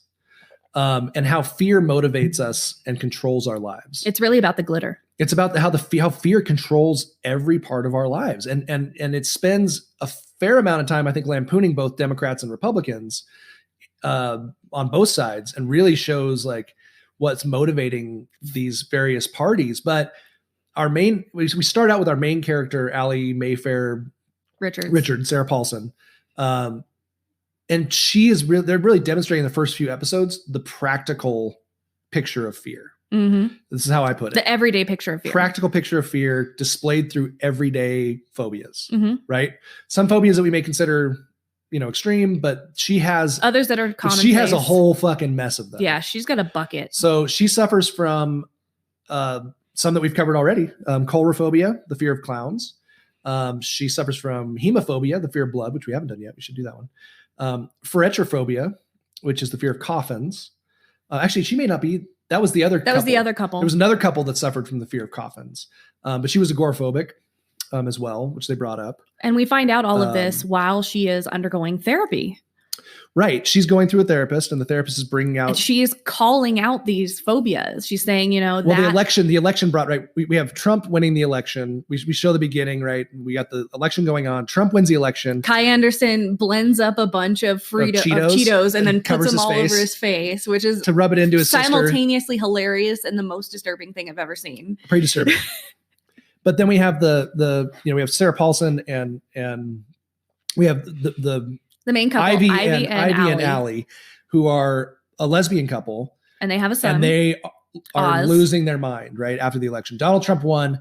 We're not going to be, they're going to outlaw gay marriage. They're going to do this. They're going to do that. They're going to deport our nanny. They're going to deport our nanny. They're going to deport our, they're going to do all these things, and they're losing their minds, right? They're just like, everything is over. Everything's over. And just collapsing. And so that triggers Allie's fears. So now her to go into hyperdrive triggers her phobias, kicks them into high gear, and we see her in the therapist office talking about like the clowns. Yeah, she starts seeing clowns in the grocery store, and they all suspiciously have things on their masks that incite her phobias. So then we get into specifically. So we can talk about all the various fears she goes through. Yeah. She has a bunch of them, and it's really a fun kind of a fun I won't say dive. A fun deep dive, a fun discussion about a lot of different phobias. Yeah. But then we find out she's sitting in the therapist office, and she sees a piece of coral up on the shelf. She's been going there for a while, and she brings up the fact that thing is driving her. It's looking at her. It's driving her crazy. It's looking at her. It's whatever. And he's like, well, you've been here for why lots of sessions. Why hasn't this bothered you you before? Well, all these phobias are starting to pop up again, and we see the coral up close, and it's just a trypophobic's nightmare. Oh, absolutely. Right. So it's got all of these porous holes and just very incongruent and at various colors, and it's light and dark contrast. Light and dark, right? Red and white. Ugh. So then we start seeing these trypophobic things. Everywhere, right? We see him on that she's being attacked by clowns, and there's this clown gang, and there's holes all in the mask, right? We start seeing it in her crumpets. She's eating crumpets, and then of course blood starts oozing blood, which is even worse because it's like that's part of the disease thing, but her blood phobia as well. Crumpets, that's another thing we didn't talk about. Food. There's a lot of trypophobic There's so many trypophobic foods. Like crumpets are a big deal. Those ones that sell at Trader Joe's. I saw that one pop up at Reddit a lot. Oh, really? I'm talking about the crumpets at Trader Joe's that are just all the nooks and crannies are bothersome. Yeah. And also yeast or like bread dough before it's like when it's real yeasty and it has a lot of like the sourdough and stuff. I wonder pancakes when they're rising. Yeah, people when they start bubbling on top. Yeah. Coffee bubbles. Like the little coffee bubbles. Coffee bubbles that or soda bubbles, I guess. Yeah, any sort of like concentric bubbles. And so for the sake of this episode, let's talk a little bit about, before we even talk more about the episodes themselves.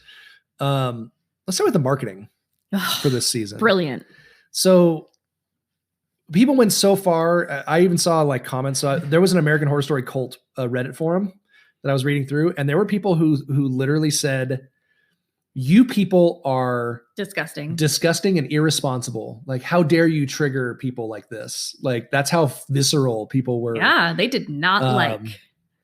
You know, and so in the marketing, we see they used a lot of honeycomb imagery. Oh, yeah.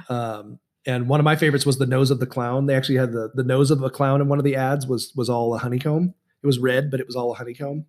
What's really interesting is the dual function that serves, because it serves to highlight the hive mentality, as well as cause that kind of underlying disturbance. You didn't notice that? I didn't think about that. The hive mentality. Shit, I got some stuff the bees for you. And that kind of stuff. Woo, get ready. I'm gonna take you on a wild ride, honey. The woman lifting up her tongue. In that one. Oh, and there's all holes underneath. It's like a strawberry though. Yeah. I don't know if you noticed it was like a strawberry because it had like kind of like little prickles seeds, coming off of it. Yeah. And she's also painted up like a clown. So it does, again, dual function. This goes back to our coulrophobia the last couple weeks. Oh yeah. Clown face rising up through the water with thousands of tiny bubbles surrounding it. You would not like this season if you did not like clowns. If you did not like a lot of things, there's a lot of things in the season. A lot of things that would be a problem. The clown mask and the clear gang, we just talked about, the clustered little holes punched in it. These are all their ads, by the way. These are all various ads that were used. Someone in marketing is fucking evil. Tiny symmetrical clown heads, like barnacles, that they had like barnacles. Circled around. Oh, octopus tentacles. Yeah, barnacles, tentacles. So they used that theme too, but it was just clown. It was like clown heads, but it was all looked like almost looked like barnacles. Weird black webbed like honeycomb mask that was covering a blue head. So again, that contrast, blue and black. With bees rummaging around on it. So it looked like it was kind of like things are crawling in and out. And these were all just such vivid visceral images too. Honeycomb mirrored reflection with a clown face in it. It was like a clown face, but it was all mirrored and honeycombed and kind of distorted. There was, and even in some of the up close images, so like you would have to really zoom in. Some of the clown's eyeballs are honeycombed inside of their eyeballs. You wouldn't even notice it if you didn't like zoom in. So there's a lot of little details in their marketing that they did. And they did that throughout every single episode too. Lots of scenes. They brought in, scenes where there's clowns with the holes in the mask, but also everything in the background of the grocery store is symmetric and what is it? Concentric. Yeah. Probably the most recognizable marketing image is the honeycomb head. The head cut off, right? Or top of her head's cut off and her brain's like a honeycomb. The hive mind. Blue woman. I'll get through these. These are all different marketing things. And I went through every single one of them because I was like, and that's where I got nauseous. I started going through it and I was like, oh my gosh. The blue woman pulling her eyelids up to reveal honeycomb eyes. Ooh. The bleeding porous crumpets was one of the marketing images. The chick laying in a vat of honey with honeycombs beneath the surface, and it was almost like a coffin of honeycombs, and her skin is covered in like the standard trypophobic holes that you see the images of, like she's got those on her body. And then finally, there's the up close picture of the coral in the office of the. I'm so glad you didn't send all of these to me. Well, I'm gonna create like a little like slideshow of them. You are freaking evil. for our just like disturbing our everyone marketing this week. But overall, I think this season really tackles fear as like a motivating concept in our relationships with one another, as neighbors, as citizens, as different genders, as races, and then ultimately in our individual politics. And I think, like I said, it starts out with these phobias. She's dealing with all of these personal phobias, right? Well, everybody in the show is dealing with these phobias. I went in back different ways, yeah. I went back and I looked up the vulnerabilities that kind of Kai uses to make people lose their minds. Well, and what's Kai's fears? I mean, Kai has all these deep-seated fears. Kai has a fear of being nothing. Yeah. And he has perpetually throughout his life done nothing with his life. And that is his biggest fear. And so that's how his fears and vulnerabilities that really are what made his cult personality grow and thrive. But it did take someone, his own therapist, nourishing that, right. Which I think that was the only thing about this season that really bothered me was that therapists are always perceived as like these people that can manipulate people, and we can. And I think that's a a warning to us, because it is very easy to manipulate someone when you're aware of their vulnerabilities. Well, and it is your responsibility as a therapist to not use those for evil, right, but for good, because looking at our vulnerabilities and discovering them and exploring them is part of what fills up those holes inside of us. And that's really what all of this is about. It's about everyone seeking, knowingly or unknowingly, to fill the holes inside of themselves and to feel whole. Period. That's so you think that was what the trypophobic kind of like everything theme was, and why it was so everything, and why I like that. I think you're probably spot on, and I think that's exactly what, you know. And as you go through, we start seeing fear manifest into cultural action. Mm-hmm. Right. That's how the cult starts forming, right? Kai Anderson, the Evan Peters character, starts forming this cult out of fear of women taking over, the liberals taking over, the immigrants, the kind of the racist motif. And that's what we learn in the first couple of episodes. We learn what vulnerabilities Kai uses to use fear as a motivator for people to protect themselves. So for instance, Billy Eichner's character, his fear was of acknowledging that he was gay, and of actually being in a relationship with a man, and of being alone, which is why he married. And inferiority. I mean, we saw that in the gym, right? Like, but that was because boss, he was gay. Right. It was because he was gay, but it was also something internal with him where he felt like he had no control over the things around him. Like other people were forcing him to be something else. Right. You know? And then Beverly, she was the reporter, right? She was the reporter. She was dealing with, being. These are all people that ended up in his cult, right? Too. Being an older African-American woman who also struggled with mental health, which they did not touch on. They really didn't, except for to mention "Welcome Back, she had Beverly." A breakdown. From but your they showed her. basically. They did show her breakdown. They showed it a little bit. They showed the clips of when she was breaking down and what was causing it. But that was something for her that was her fear, was of kind of dealing and rationalizing with that, and of feeling inferior or feeling powerless because of that. Chaz Bono's character, the grocery store owner who saws his own arm off to go and vote for Trump because Kai trapped him in his basement and was basically like, tell me, basically like, if you believe in this so much, prove it. Show it. Yeah. And he sawed his own arm off. His fear came from a fear of being replaced by immigrants. Right. Of no longer having a place, of being displaced by some alien form, whether it be, immigrants or someone else taking his spot. For him, it happened to be kind of thrust onto immigrants in particular. We see Kai, his fear of being nothing. His father expressed to him that he was nothing and he was never going to be anything. His brother was a therapist. His sister was going to, Berkeley or wherever, a great college, and he was just and he was at home on 4chan, just wasting away his life before Kai killed his mom and his dad. He was an incel, basically. Yeah, he was an incel. Winter, desperately, no matter how much she tried, she really strove to get the acceptance of the males in her life. She was afraid of not being accepted by males, and projected that daddy issue stuff too, because dad was abusive. Right. And dad had been at and home, she was the youngest. And then dad had died. That was the whole thing about their parents being killed, and they just left the bodies in their in like a mausoleum, like in their bedroom, basically just left them there. So they covered them in lye, which was the older brother who happens to be the therapist. And then we've got Allie's Kai, therapist. He ends up being Allie's therapist. And then we've got Winter, who's the youngest, and she was away at college when the parents died. And she really just wants male acceptance in her life, even though we see her going out and participating in the Hillary Clinton's campaign and being very pro-woman and I'm a feminist and blah, blah, but yet her biggest fear is not being accepted by the men in her life. Men. Yep. Allie has a fear of confronting her fears.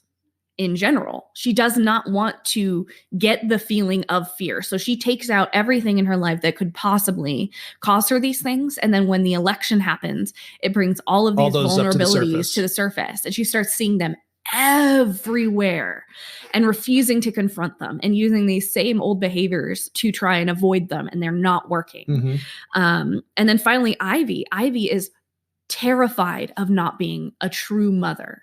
You know, Allie gave birth to their son Oz. Right. Ivy so she did has not. that inferiority She has complex this, of I wasn't the one who actually I have endometriosis. experienced pregnancy or wasn't the actual mother. So therefore I'm not this true mother. And so the whole time she is so fearful of not actually being a mother and not having that thing that kind of leaves your presence on this earth after you're gone. Really the only one that we see who also ends up being in part of the cult. So the cults end up being the neighbors, right? Billy which is why I went through all those people. Right. Those were all the people that were ultimately that end up in the cult, in Kai Anderson's cult at one point or another, in one facet or another. And Kai, the only person really in this show who is exhibiting like a true curiosity for their fears in an appropriate way and kind of exploring them in an appropriate way would be Oz. Oz is reading scary stories, which is the child. It's a child. It's Allie and Ivy's child. Yeah, he is actually who's probably 7 years old or 7 8 years or 8. old. Yeah, like that. He actually is working on confronting and almost befriending his fears.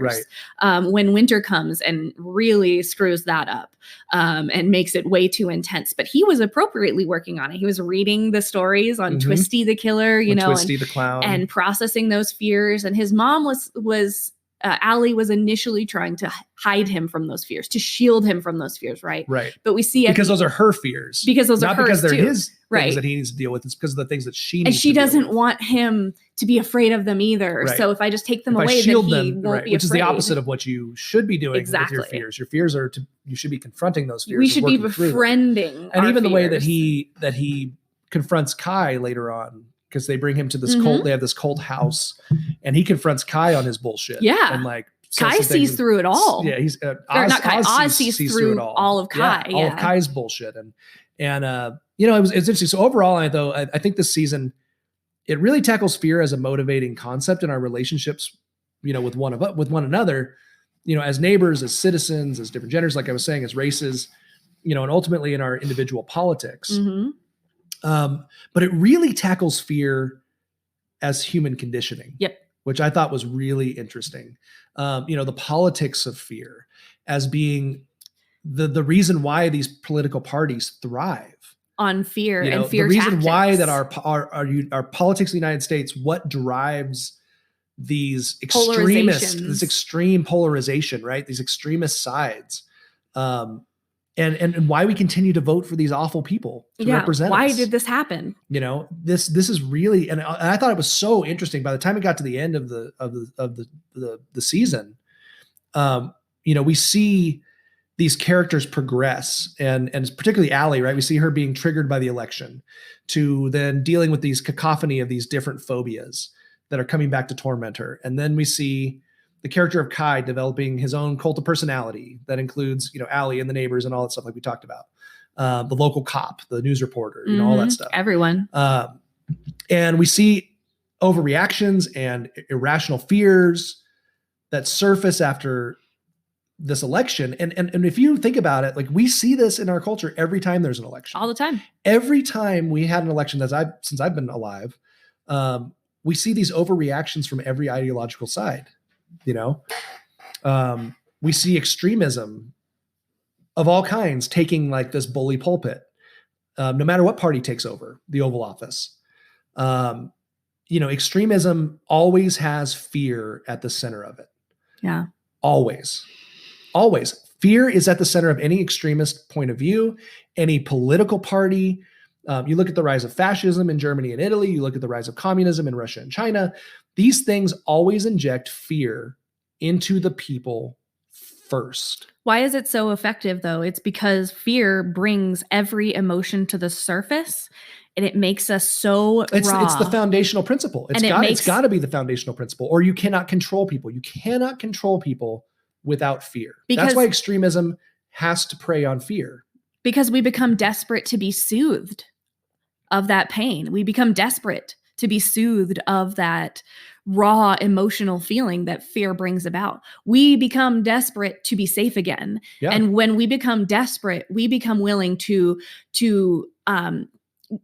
completely go against our own values and ideals. You know what's so interesting right now in history at this moment is that we're safer now than we've ever been. Mm-hmm. Literally in history, if you are living in the United States of America, you are safer now than you have ever been throughout history.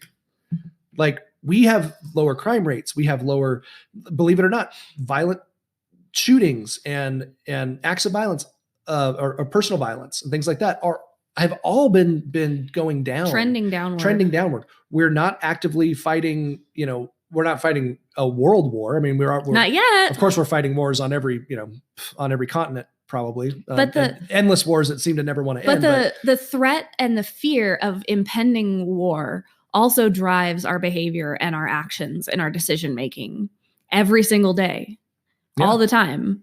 And that fear leverages our selfish impulses to want to survive by being able to weaponize our pain through promising to destroy it, which is a more powerful feeling than feeling helpless against what you're afraid of. So we see this theme the entire season of American Horror Story and currently in our society, that victimization is this fertile breeding ground for leveraging these things and weaponizing our pain. Victimization. Right. If you can convince people that they're victims, or that this particular group, this identity group, this whatever it is, if you can convince them they're victims, you can instill fear in them and you can get them on your side. You can manipulate them. It becomes easier to do that because we desire to not be afraid, right? We desire to feel safe in our world. And this season tells us that everybody, no matter what group, what belief system, what political party, what the fuck you were born into, it doesn't matter. You have something that can be manipulated, exploited. Sure. Thank you. You have something. If you're what it did, and what I loved about this season was it didn't matter whether you were like the white middle class, or you were the homosexual couple, or you were the African Americans were on both sides. Like, it didn't matter what race you were or where you came from. It didn't matter. The point was, every group is being exploited by fear. Everybody's susceptible. Yeah, everybody's susceptible to this kind of manipulation that's going on. And I thought that was brilliant, and I really thought that was manipulation by fear. It was so good. And we see, like we said, extremism is kind of like, that's what happens in our culture, is we're getting more and more extreme, and the two sides of our political system get more polarized, right? We see that this is such a fear is such a central component to all of those things. I'm afraid that someone will take away my right to do what I want with my body. Right. I'm afraid someone will tell me I can't own a gun. I'm afraid someone will tell me that, I can't say what I want to say. Well, and the gun, and so like, take something like the gun debate, right? The fear is, I'm not going to have the opportunity to protect myself. Exactly. When I need to protect myself. This helps me feel safe. This makes me feel safe. Again, fear. And again, right or wrong, whatever, it doesn't matter what side you're on. The motivating factors of these things, or they're going to take away my right to get married. Mm-hmm. They're going to take away my right. They're going to take my job. Or take our jobs. Take our jobs. They're going to change something fundamental about my culture or my upbringing that I don't like. And some of these are very legitimate fears, and they may be, because we've seen it in other countries. Sure. We've seen these things be taken away. But what happens is that culture that's rooted in fear, again, as we saw in this episode, and what I think it's really trying to say is, as these fear components become so central, we start to go more and more to these extremes. We start to go to these periphery of society. The people those who are taking advantage of those things draw us away from the middle. Well, they draw us away from each other and that unifying concept. Because together we are more powerful, and we think, oh, well, if I'm together with everybody that agrees with me, then I'm more powerful. But really, when we look at it, that is that separation of true culture, of true community that we are surrounded by, that separation of each other from each other is what causes the creation of these cults. You can't spell culture without the possibility of cult, right? I like it. Because when we get driven farther apart, we become more insecure about those who are different from us and who believe differently from us or who behave differently from us. We become more withdrawn into ourselves and our beliefs because we're desiring to feel secure again. And then we start to feel threatened by anything that threatens that secure feeling. So somebody who disagrees with us, instead of it just being a disagreement, it somehow becomes a threat, a possibility for victimization to occur to me. And I have already been victimized too much, which there's some validity there too. Absolutely. We do have some folks who have been victimized and who, through changes in our culture, maybe have not been able to appropriately acknowledge that and move through it.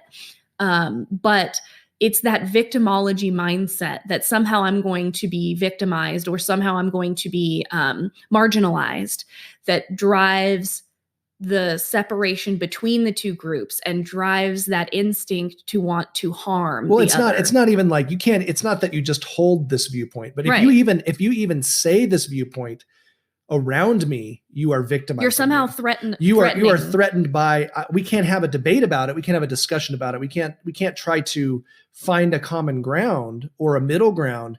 These views have to be done away with. They have to be abolished. They have to be completely eradicated. And when there is no conversation, there is no debate, there is no discussion. It's now, your words are victimizing me. Your just the fact that you exist is victimizing me, is a problem. And that was what was going on in the season too, was we're going to get rid of anybody that we can get rid of that disagrees with us is okay. Well, think about, that's just part of that's just part of what we have to do, is get rid of part of what has to those happen. Beliefs. And completely. That's how Kai gains a lot of trust and a lot of ground on these individuals who have some very strong personalities. Even is he takes the one thing that makes them feel vulnerable and victimized. He eliminates them. Yeah. He kills them. And so then they start to believe that, well, the only way to get rid of this discomfort of having to confront these fears, these things I disagree with, these fears that these things that I don't like problems, or that cause me discomfort, is to kill them. So in the end, we start to think that. So at the very end of the season, we have Allie figuring out how to manipulate Kai and to get him basically put away, thrown in prison, right? Well, Allie did the most self-serving thing, which was to kill her wife, to get rid of her wife, right, so she could protect. Her wife had cheated on her and had abandoned her to this cult. And so she killed her wife. She got rid of her. She protected Oz, then she destroyed Kai by making him obsolete from the inside out. Yeah. And so she wins out right in the end. And we see Allie as this character, and she's talking to Oz, and everything's kind of getting back to normal. And she goes into politics and she becomes a senator. And at the very end, we see, we start to think that, that this uber, that everything's going to be right. This uber liberal, I hit my microphone again. It's my turn. It's my turn to do that this episode, apparently. We start to think that the uber liberal, uber feminist character of Allie has won out, that she is, she starts to talk about all of the buzzwords, all of the, that her side kind of believes in, and she's all excited, and she's going to win out over this patriarchal, xenophobic mindset of Kai, right? Which is how we posit kind of the Hillary Trump. That's the culture has posited things in that way. But ultimately, that's not what happens. We realize in the end, in the final scene, that Allie's she's preparing for this meeting with other powerful women, as she tells Oz, right? Oh, I have to go meet with some of these other powerful women. But not like Kai. But not like Kai. And she's seated in front of a mirror we see her putting on a green robe in the end and draping the hood over her head. Very secret society. The point is definitely that no matter what cult of identity we're identifying ourselves with, we're still selling ourselves to fear. We're still joining these extremist groups. We're making ourselves susceptible to these extremist groups. Whether it's a cult of gender, whether it's a cult of sexuality, whether it's a cult of race, whether ultimately these cults are all rooted in fear, no matter how well-intentioned. And in America, we have turned them all into various forms of fear-based, unbalanced extremism. No matter what side you're on, every one of these little groups has there's extremist sides of all of them. And the extremist sides are starting to become the mainstream sides. And that's something that is a fear of mine. That instills in me a lot of fear, because we've always had this conversation, you and I. And I think this season really showed me something that I was not expecting. And I think what it showed me was that the real point of this season was, we better get back to the middle somewhere, people, because no matter what side you're on, we're gravitating towards extremism, this fear-based society that is eventually going to end up in something bad. Right.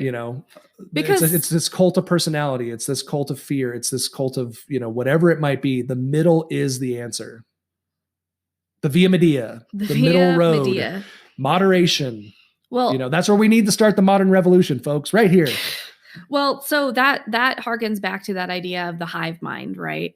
Everybody coming together to do one purpose. Let's say just live, out of kindness, and everybody coming together. It's more eusocial. It's more cooperative. Hive mind is. However, there is a very slippery slope from that cooperative, eusocial, communicative, whether or not, I believe in the same thing as you, we're going to live cooperatively, because that can happen.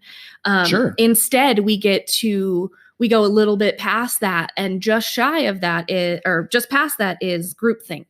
Think Nazis. We're so afraid of anybody that has outside blood that we're willing to kill everyone off to ensure our safety. Anybody that has an outside philosophy. Anybody that has disagrees. An outside, because it's not like me. Because that scary. And how did somebody like that come to be, when we know that the population in Germany did not all agree with that during that time, but somehow they were motivated to obey, whether or not they agreed with it, which is what we saw in Kai's cult, is that people were motivated to obey out of fear.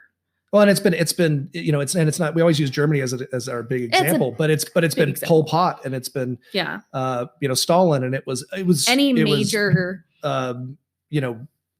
all of these major, Mussolini, it was every single one of these major dictators used that as their, and what did they promise? Basis, they promised safety. Far left, far right, doesn't matter. They used those same tactics and those same fears as their foundation. And everybody, working towards one task, one goal, feeling unified. That feels very good. Safe. It feels good. It's very safe. Very safe. That's a good word for it. It's very safe.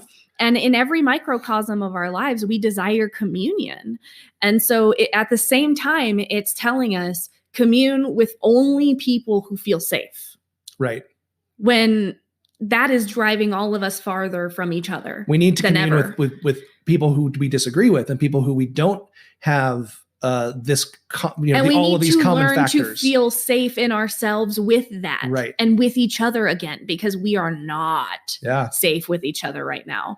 No matter what you believe, no matter what race you are, we do not feel safe with each other intrinsically right now. And that there's something wrong with that, because we as humans live and survived for thousands of years because we communed with each other. Well, it's a breakdown of community itself, because we commune now in our ideological groups. We commune now in and even in the times that we don't, say something community related, like your kid's school or your kid, you tend to be in the same socioeconomic, you see the same people at the grocery store. You run into the same people. But you don't know, most of the time you don't know your neighbors anymore. You don't know the people across the street. You don't know the people down the street. Whereas we used to have that community, right? Because it didn't matter whether, we may not have all agreed, but we were in community together. We were still in the same vicinity. And even though we didn't agree, we still had each other's backs, and we don't. Maybe that's just idealized. Maybe that never really existed. Maybe it's always been this way. But hasn't it had to? Because we had to survive in packs. Humans, look at us. We don't have any like natural survival things except our instinct to survive. And in order to survive, our brains help. Well, that's we're smarter than everybody else. Everything else. But I mean, in some ways, we have the instinct to survive because we're the only ones that realize that we're going to end. Right. So we have the instinct to survive very front and center, and we don't survive well on our own. We'd get cold, we'd starve, we'd be lonely. I mean, people die of loneliness. They die because they are without communion with another human being or another thing that makes them feel a part of something. And that is filling the holes, right? Filling the holes we're talking about the so to bring this back around to I think trypophobia, I like that you saw that imagery that they used is more than just trying to instill. It's not a disgust reaction. It's a reaction it's a depiction of what we feel inside, which is unwhole. That there's these things that we cannot fill. Well, and also the holes in our ideologies. That there's, that it doesn't matter. And it doesn't matter beliefs. That what your belief is. There's going to be holes. There's problems with it. Nobody has it right 100% in that capacity, to the point where they can step on somebody else's beliefs or step on somebody else's viewpoints and say, this is the thing that you believe now, and we're going to make you do it by force. Yeah. Which is just something that's come up a lot lately that just frightens. You want to talk about fear? Frightens the shit out of me. Handmaid's Tale. In the Twitterfied universe, that we're living in, you can't be heard unless you're an extremist. You can't be heard unless you're saying, not retweeted unless you're saying something controversial, something over the top. And that's a really big bummer, and strangely enough, I really feel like that's the ultimate moral of this season. Of American Horror Story season 7. To bring that current reality kind of more to light. And it does it in a very non-partisan way, in a very non-ideological way. It puts everybody on the spotlight to go, how are your beliefs affecting your behavior? Yeah. And does it need to? Yeah, absolutely. Do I need to believe all of these things like Allie does and also be in this cult that's trying to take over the world? Or can I just believe what I believe and try to behave from the best interest of the people because I am a public figure? Well, and also in a spirit of love. Yes, that's from a place of kindness. Come from a place of kindness, and you'll find that your enemies are not always your enemies. You'll find that the people that you disagree with are not always the people that you have to butt heads with. Sometimes those can be the closest people in your life. Absolutely. Because you butt heads with them. Because you're willing to challenge each other's vulnerabilities and still go, you know what? I fucking see you. Yeah. I see you still. It's okay. We come from different places, but let's have a conversation. And you know what that does? I just realized being able to do that plugs a hole in us. Being able to say, I see you. Even though I don't agree with you, I still see you. That fills something up inside of us that makes us go, I am okay. I am enough, because even though someone doesn't agree with what I'm saying, they can still go, I see you as a person. You're still here. You're still valid. Absolutely. Horror movies and horror stuff. One of the reasons why I love it so much is, I've always been very, very into political science. I've always been very into theology, been into religion and history, and looking at history in the terms of, like we're talking about today, terms of ideology. History can be traced through our philosophies. History can be traced through our ideologies. And when you look at things through that lens, I think horror gives us that ability to reflect, to kind of reflect on our fears that way and reflect on our ideologies, because horror is one of the only genres that really puts a spotlight on it. And that's why I love it so much. And I think it's the only thing that says confront this. This is probably our deepest when it comes to so deep. And we didn't even have any sexual hole references. That's because it was so deep. But I think this is really an important thing for people to watch. And I think if you watch it with the lens of You trypophobics are going to have a hard time, but and you coulrophobics. But maybe it will help. Maybe it will help identify, it. The holes inside of you that you subconsciously want and beg to be filled, but maybe aren't getting those from the right spot. Kai promises all this, stuff, but all their behaviors don't fill those holes in them. They don't fill that darkness, that void. The metaphorical holes. The metaphorical holes. It's really interesting to me that's kind of where it ended up. Because it started out with, wow, they're just using a lot of marketing that's geared towards the trypophobics and geared towards the clowns. It started out real glitter. And I think that's one of the things that I wanted to mention was the glitter story. When I had the roller derby girls over here and we were making glitter signs and you came home and you were kind of grouchy and you fussed at me for all the glitter. And we had after they all left, there was just glitter everywhere. And I was like, glitter. Why'd you have to have this thing here? Just got all pissed off. Big argument about glitter, right? And then it ended up not actually being about the glitter. Yeah, there was something else going on. It's something else that I don't even remember. I don't even remember either, but then we said it wasn't about, I think we even, it's not about the glitter. Me or you somebody said that straight out. Like it wasn't about the glitter. And that's become a phrase that we've used in our lives. What I use it in therapy all the time. I've made up a story in therapy about it that I tell because for a while I forgot that was the actual story. I was like, somehow it came up. So I'll just tell it like this. Yeah. But the reason I say that is because that is the function that this extremism in our society and this polarization in society serves. It serves as the glitter to distract us from what's really going on. Yeah, absolutely. Well, that was an interesting episode. I really enjoyed that. It was really kind of fun to take it from what the actual phobia was, like the actual fear of these little concentric holes that I know many of you deal with. And, you're going to see a lot more images this week as we discuss this. Yeah. To kind of this metaphorical thing, metaphorical holes that we all seek in our to culture, fill. in our lives, and in our ideologies and our beliefs. I think it's really fascinating. There's a lot more here. There's a book there somewhere. There's a lot more here that we need to uncover. It's been a really easy 2 weeks trying to kind of piece everything together, and it's been fun. Well, fun feeling holes with you. Filling those holes. Filling those holes. Filling those holes. Feeling those holes. Filling those holes. Bowl and bull. Fill and full. Okay. Get all those holes filled. Fill all those holes. Oh yeah, baby. Fill them all. All right. Well, I don't know what we're doing next week. What's our plan? I don't know. We have to decide. It'll be a surprise. I had some ideas. I can't remember what they were though. So we'll make it a surprise, I guess, for the next episode.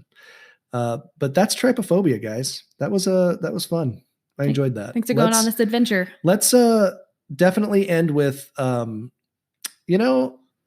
about, I think there needs to be a little bit of like a call to action here, because I think it really brings to light so much that we get so fired up. Things that we would say to somebody on Twitter, we don't say to them, we would never say to their face. Mm-mm. And I think that's one of those things we go to these extremes. And then we realize, I think a lot of times we step back, at least I know I do. I step back and I go, gosh, is that really what I believe? Or am I just trying to, is there just something in me that has to spew my ideology? Is there something in me that feels afraid? Yeah. It just comes from that place of fear and that place of ego too. Just this central theme of just like, I have to be right. This has to be, I have to protect this thing. And it's so important, but really, I mean, is it that important? Is it really? Or is there a way that we can reach across and have some common ground? Can you just, can I hold my thing and can you hold yours? Right. Instead of like me having to throw your thing away and hand you mine. Like, why can't we just, cool, you do that and I'll do this and we'll just like hang out. Yep. It's important. So thanks, Kris. Thanks, honey. I hadn't really thought about that much. I mean, I thought about parts of that, but the whole part of it I thought was really interesting. Like the hive mindset and the way that episode was really talking about that as a theme. Operating as a metaphorical hive theme is very different than, groupthink. Well, Feardos, please share our stuff on social media. We really like doing this podcast and we would love to see it grow some more. So we can do more things with it. And we would love to see you sharing it on your social media and maybe going over, and we would really, really, really appreciate it if you would just give us like some love on your podcast apps and like and share and comment and give us a review. Our social media has been growing. We've definitely had more interaction and we really appreciate it. And so we much love, fun. guys, we are so excited when you guys like actually say, hey, like, I really love that episode. Like or give us an Cody. example. Or like Cody in Iowa, who gave us a really awesome review and new to podcasts. The best, Cody. We're super stoked that that Cody's diving into Stickers are on the way, Cody. Yeah. I sent out some stickers to you, Cody. So, and if anybody wants stickers, just send me a message on Twitter or something and I'll get them out to you right away. We love that you're listening and we really appreciate it. Thanks, Feardos. And until next time, stay afraid. Stay very afraid.